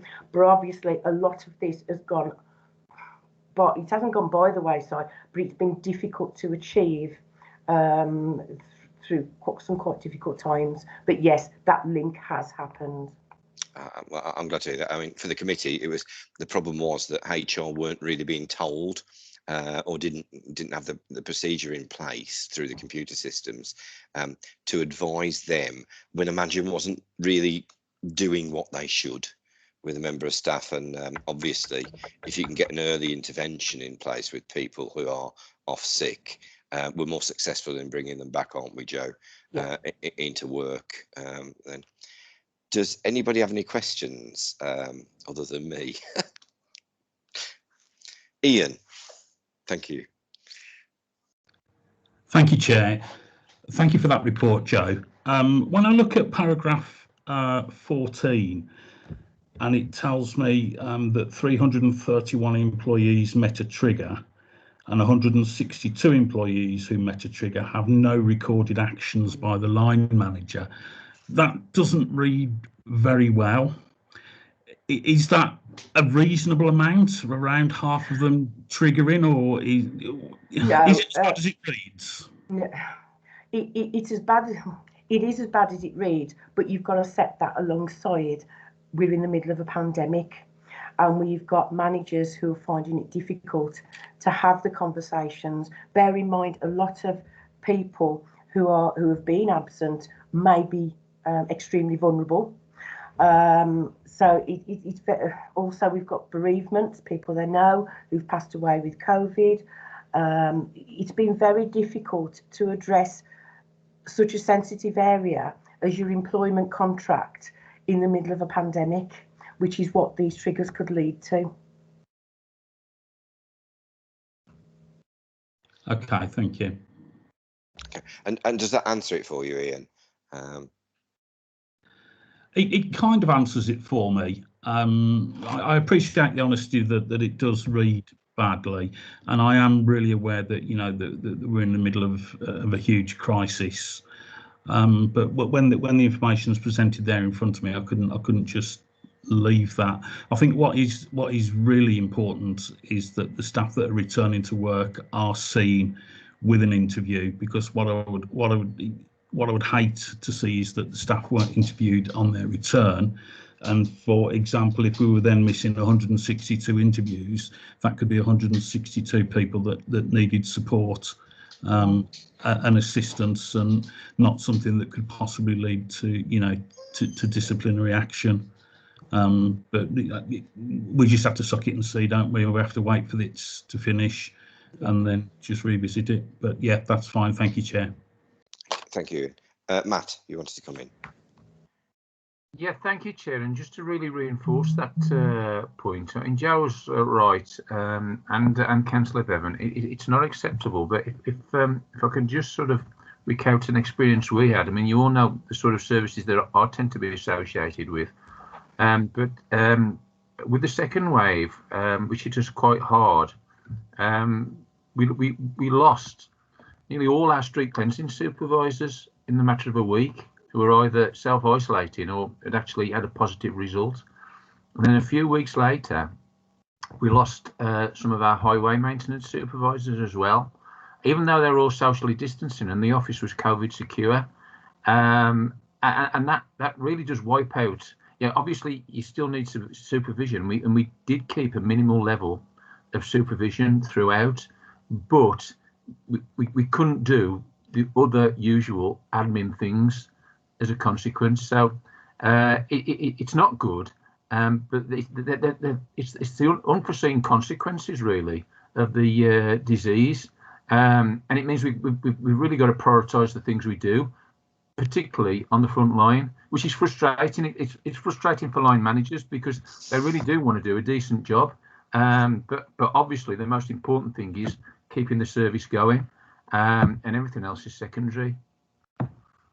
Thank you, Matt. I think that's really useful, knowing what is actually happening there with some of our management grades, because this disease don't take no notice of whether you're a manager or not, does it? One thing which strikes me, Joe, is one of the things which you showed up on that slide, and which in my service in HMRC, which is what, 50,000 people, our sickness absence rates have gone down through the pan, in the same way that ours have in the council. And much of that has been on the transmittable diseases, but also the impact of weather upon people when they've got to commute. And I'm just wondering if at the end of this, a report couldn't be drawn together, which might help them when we're looking as a council towards those groups of employees where they might be better served by working from home. because if it's anything, well, it will be. I mean, people are the same all over the place. A lot of the people within my service are wondering what hoops they're going to have to jump through to continue to work from home because they've found major benefits to their health. And I just wonder, you'll have that sort of information, not at your fingertips. You'd have to sort of drag it together, wouldn't you? But have you thought about that for the future, or is it something that you could now put in? We actually did a survey last summer about staff working from home and their thoughts, and certainly I think we could pull some of the results of that together to share. Yeah, I just think from the home working thing, you see, because if it's greatly advantageous to their health, then they would obviously welcome it, probably more than somebody who finds it at the moment really quite stressful to work from home. Yeah, I think another thing to think of is some people, going back to the triggers, some people's operations and treatment have been cancelled, which means they've continued to suffer on and on with a condition that may have been corrected by a procedure that's been cancelled, and that's a very difficult position to be in. And we could have a lump of those coming through, couldn't we? Absolutely. And also the long-term impact of them in terms of their futures. Sure. I think, and of course, you mentioned long COVID. Is that starting to be seen in numbers now? No, not significant numbers at the moment, but I think this wave of this pandemic has been closer to home for our staff. So I think we'll see more after this wave than we did in the first one. Okay, thank you. Well, I can't see anybody else here asking a question, but I'd like to thank you, Joe, for what you're doing. I know I've said that to everybody so far, but you're having to supply the support along with Julie and others to our managers to get them through this, because it's not easy for them, is it? No. And you will hear some quite terrible stories sometimes, won't you? Yeah. In your neck of the woods, and have to help people make quite big decisions about the rest of their lives. So thank you very much for all that you're doing. Thank you. I'll pass that on to the other teams. Right, thank you. I mean, I'm quite happy for us to write to your team as well to thank you, because I don't think we do that enough, to be quite honest. I'm just thinking, I've got to go back up for the recommendations that we note and comment upon the report. So everybody's happy with the report? Yeah. And again, I would like to, I mean, I think we should do this all the time, to write and thank the people within the HR department for the work that they're doing on this. So as long as the committee's happy to do that, then I'll do it on our behalf. I think what I would say, there's a number of teams who have been involved with this, because when I put the slide up about supporting our colleagues, there's a number of teams being involved with that. So, just a suggestion, Chair, that anybody's been involved with, the supporting our colleagues work would be nice to thank them. Yeah. So can I send it through to you, Joe? Absolutely, yeah. For you to pass on to the various, because it could end up with, as you said, there wouldn't be enough room on the page for everybody. But yeah, and everybody happy with that, I'm presuming. Yeah. Yes, okay. Joe. Yes. Thank you. Yes, yeah. Right. So thank you, Joe, and again, you can go and get your supper. Thank you very much. Bye all. Okay, and I think anybody else that doesn't need to be here, for goodness sake, go and do that. So I'm just flicking down to the next item on the report, which is the, as far as I know, the revised way of doing the corporate quarterly performance. I just got through to it then, and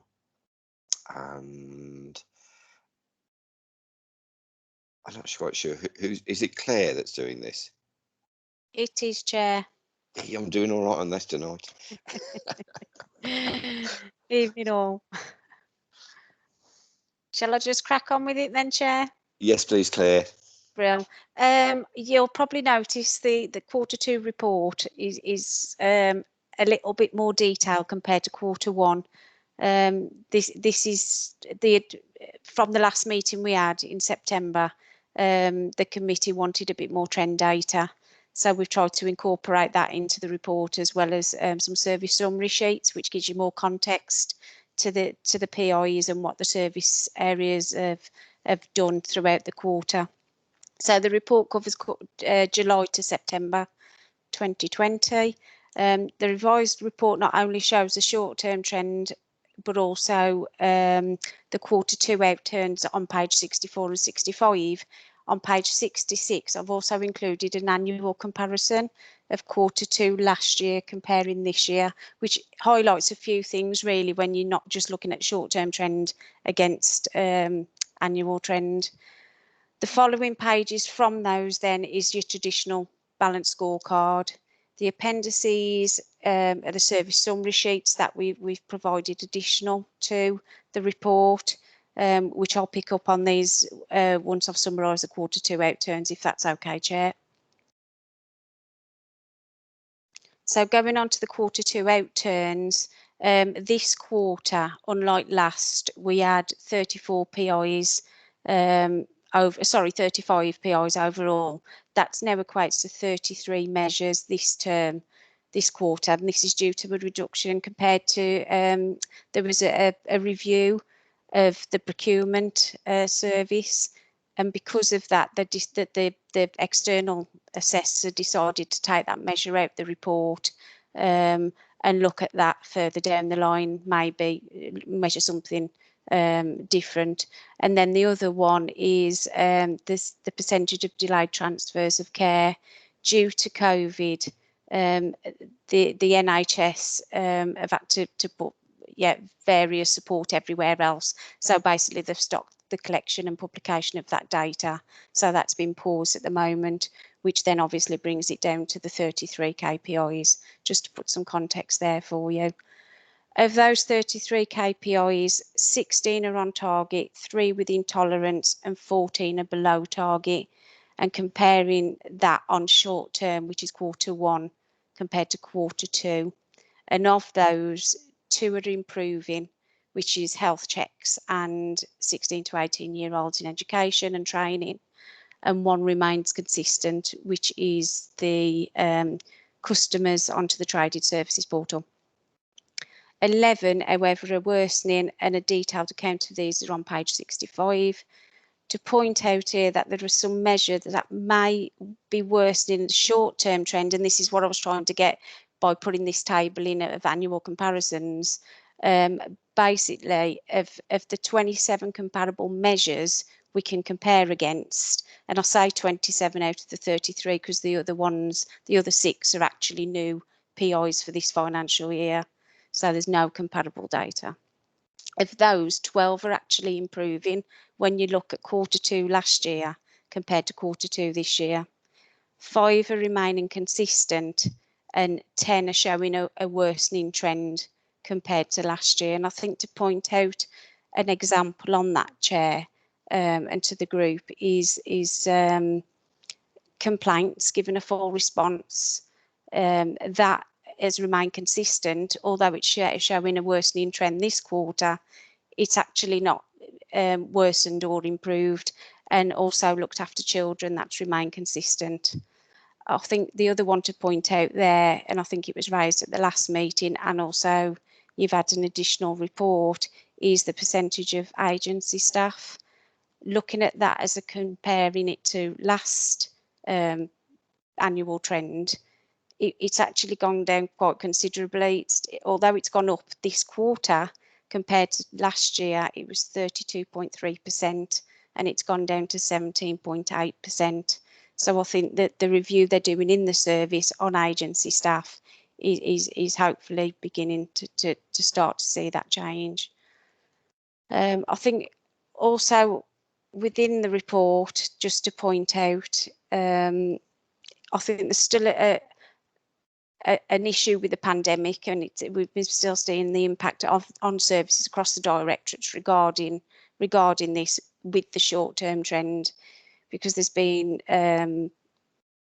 some are still showing a worsening trend compared to the quarter, but I think it's also been addressed within the service areas as well, and going forward they're currently reviewing their measures for the next financial year, taking into consideration of the outturns for this year. So what I think, I'm not sure, Chair, if you just want me to point out another few things against some of the KPIs below target. I mean, it's obviously in the report, but I might have had a bit more additional information for you. Yeah, can you carry on? Yeah, just Yeah. give us a little bit more, please. Yeah, that's fine. I think just again, the corporate complaints, given a full response within 20 working days, that's below target this quarter. But whilst the volume of this is below, 62 of these were classed as upheld and other 66 partially upheld. Therefore, the genuine complaints really, when you look at the bigger picture, where the council have actually had done something wrong or poorly, is less than the target figure of 275, which I think that trend data is actually in the report, which you can refer to on page 67. Again, the agency staff, I've talked about that, where the percentage is actually considerably changed compared to last year. It has gone up slightly from 17.3 to 17.8 in Q1 compared to Q2. We've been assured from the service area that work is still currently underway to identify agency staff who would like to become permanent, and this will have a positive impact on the rates going forward. An analysis of demand in care management and court teams being conducted through Children's Services Improvement Plan. So a detailed report has been distributed to the committee before this meeting, so hopefully that provides a bit more content there. And then the other two really I want to pick up on is the percentage of eligible people having a health check. That did, the Public Health England lifted the restrictions of doing these in August following government guidelines. However, because of that, because of the third lockdown, they've stopped again. So we'll probably see an impact on those going forward. If at all, that they measure continue to measure that PI. And then the other impacts really still on COVID are the learning, number of adults participating in learning. The service anticipates the number to rise in Q3 with the additional starters, and they also had a backlog of new starters to go in the system, so we anticipate that to go up in Q3 as well, to get that backlog data in. And then the other one then is rent loss. That figure has changed. I had an update on that today. It's gone down to 1.89, whereas the report at the minute says 1.9, so that has reduced. And again, I'm seeing the impacts of COVID, but in addition to the COVID and the issues, the void process will continue to be monitored and reviewed, and issues with low demand or being addressed through the asset management strategy, as well as allocation and management of initiatives. So I think that's what I've got in addition to what was in the report, Chair. And I hope you found the new style of the report helpful, and I would like to seek the views really on the service summary sheets as well, if that provided the content useful, and if you want that again going forward, because we know we only trialled it for Q2 to see what the committee thought. So I think that's me, Chair. Thank you, Claire. Right. Comments on this from the committee? I'll be deeply disappointed if there aren't any. I think you've stunned them into silence, Claire. For me, I'll admit I was only able to read about half of this, but what I did read, I found more informative. Right, okay. What I wondered was, this comes to our committee, and it's at the end of a long agenda this time, and it has been it's been a long night, hasn't it? It has. For people, and I just wondered. When's Q3? Q3 will be coming in March to the committee. Okay, so Karen, can we make Q3's report the first item on the agenda for March, please? Yeah, Chair, that's no problem. Yeah, because for me, what I would like the committee to do is to commit to having a real good look at Q3. And I'm disappointed, Claire, that you're not getting loads of comments, because we've always sort of trying to think of the right way. I can't say slag this off, can I?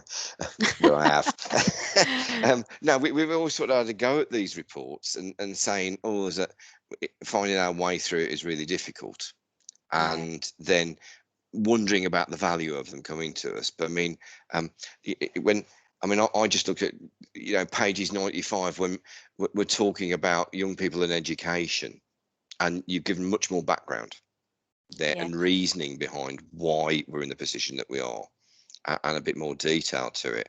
So what I'm wondering is if we shouldn't be sending, I don't know if we are, but I think we should be sending these corporate performance reports in the slabs that need to be to each of the committees for them to have a good look at. Right. Because I'm certain they'll find something interesting. They'll find it easier to find something interesting in these type of reports than they would in the ones before.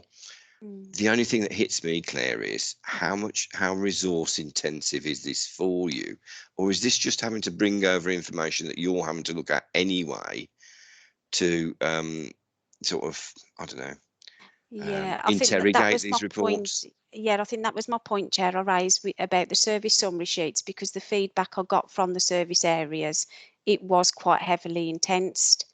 So if it does make a difference and it's really informative, the service areas are happy to continue with those if it serves a purpose.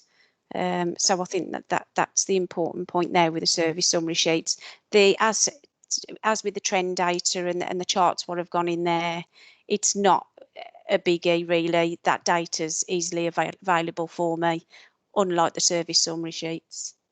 Okay, right, I've got two people who want to comment now. Ian?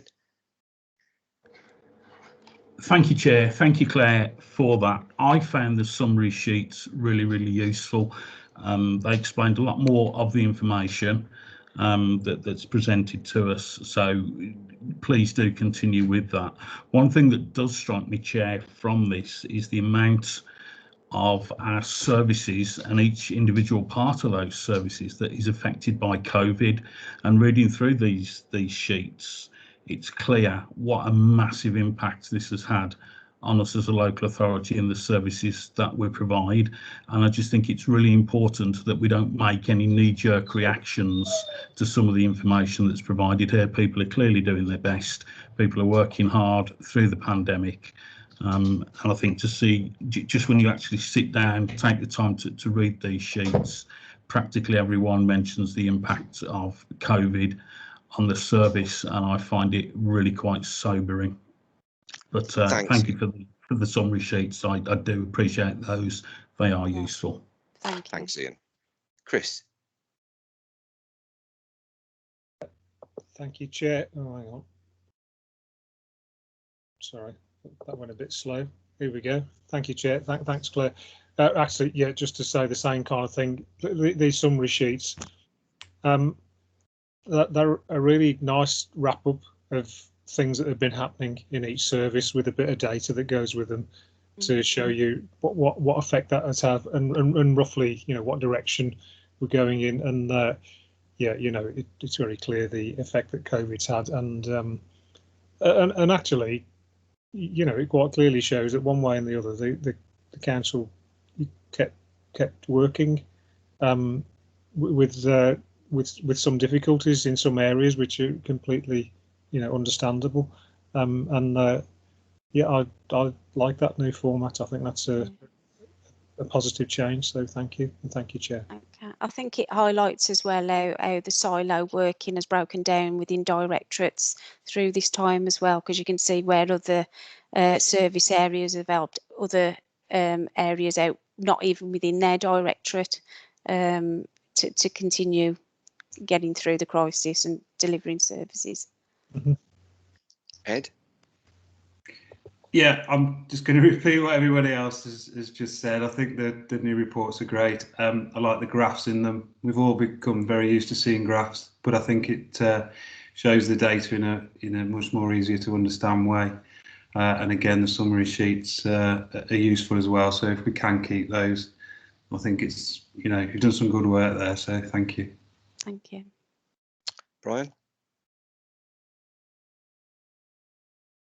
Unmute, mate.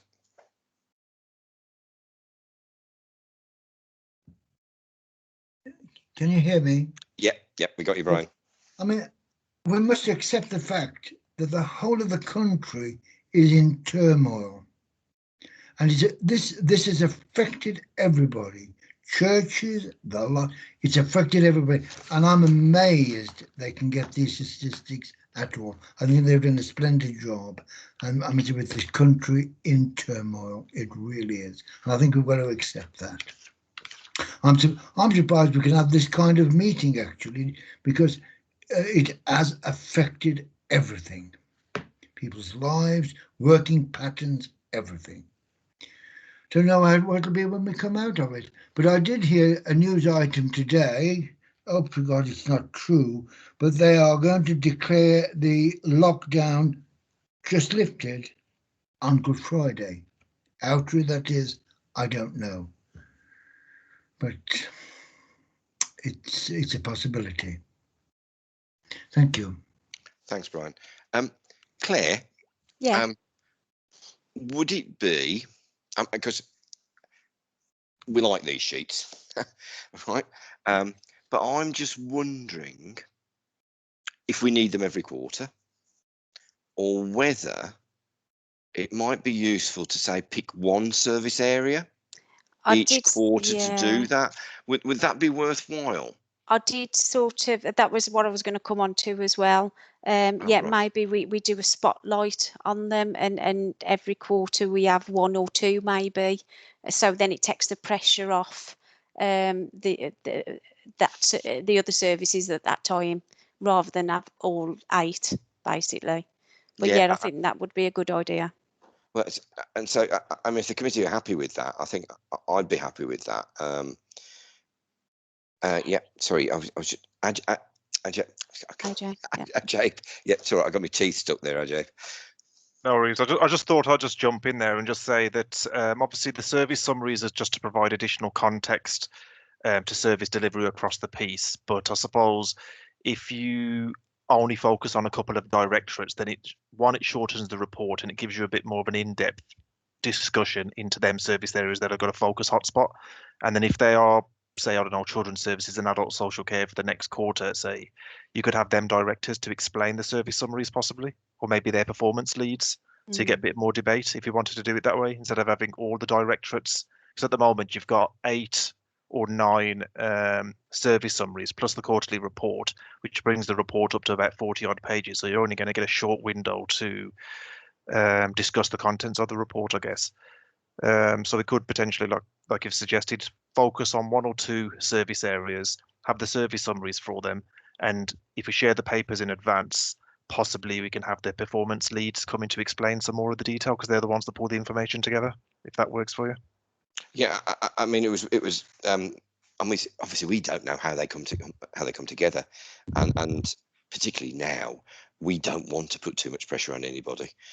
There's enough of that going on anyway, ain't there? So yeah, I think if everybody's happy, I'd be really happy to do that. And again, I think what I would like to do is make sure that each of these is shared with the appropriate other committees. I don't know whether they have been, you see, but I know that when I've been on other committees, you tend to focus in on what's in front of you in the papers. And so for them, having a summary sheet there would be a relatively simple and quick way, wouldn't it? Yeah. Of them getting some up-to-date stuff.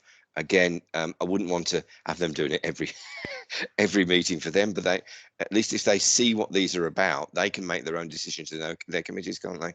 Yeah, and I think we can probably, as talking to the performance champs around the directorates, we can probably judge from there what's been going on in the service area to then choose which one goes on the agenda on that quarterly report.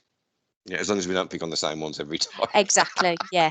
Yeah. Now, I think if everybody's happy with that, I'd be really happy with that, because this is a definite good move forward, Claire.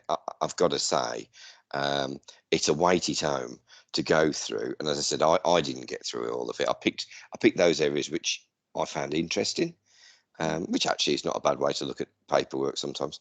Ajay, back again. Yep. Sorry, I was No, didn't want that's to all butt in. right. What I was just going to say was, obviously, we share the quarterly outturn in advance, but what we were thinking of doing for future Steal scrutiny my committee. thunder here, Chair. Sorry, Claire, Hey, look, is these people getting paid more money always do that, you know. oh no, we're paid the same. Oh, right. We are, Sorry. yeah. Just not Sorry. enough. Sorry. No, Not but what I enough, was going yeah. to say was that potentially we were thinking about having like a summary presentation slide when it comes to scrutiny committee. So you get the report, you got a lot of detail and content. Claire gives a verbal overview, but we just thought it could have a few slides to summarize the report at scrutiny committee. So it might be just easier to draw out some of the key points if they think that might be useful at future meetings. I'm willing to try everything, to be quite honest, to make these more relevant to us. We'll try and do something different to everyone then. Yeah. Yeah. Keep us all on our toes. Yeah, we could have a puppet show for the one. No. No. I'm being ridiculous then, aren't I? Yeah, right. So again, Claire, are you the team as such on this? Myself and AJ at the minute, yeah. There's just two of us. Right. I think there's a song there. There is a somewhere. song in there, yeah. Can I thank you as well? It might be a sort of thankless task that you do sometimes, isn't it? Pulling together all this stuff and having a go at in what a way that seems to be having a go at people by bugging it all towards us. But it's really valuable. I shall share that with the performance champs as well, because we rely on them to collate the data for us. That's it. I won't do a letter for this one, right? Because we'll see how it goes with the next one. Brilliant.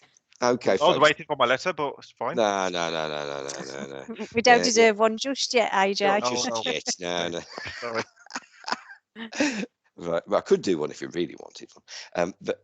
Right. So thanks again for this, because you've put a lot of thought into how you want to do this, haven't you?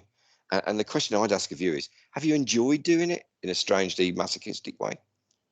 Yeah, as you can imagine, it's took me a bit longer than normal, but yeah, but I've got that basis now to work with going forward, so it should be a bit quicker the next time round. But that's where the service summary sheets, now I know those are important to the committee. I'll certainly feed that back to the performance leads and continue to work with them for those. But yeah, it's all been fun, and I get an insight as well into what the directors are doing rather than just the PIs. That's lovely.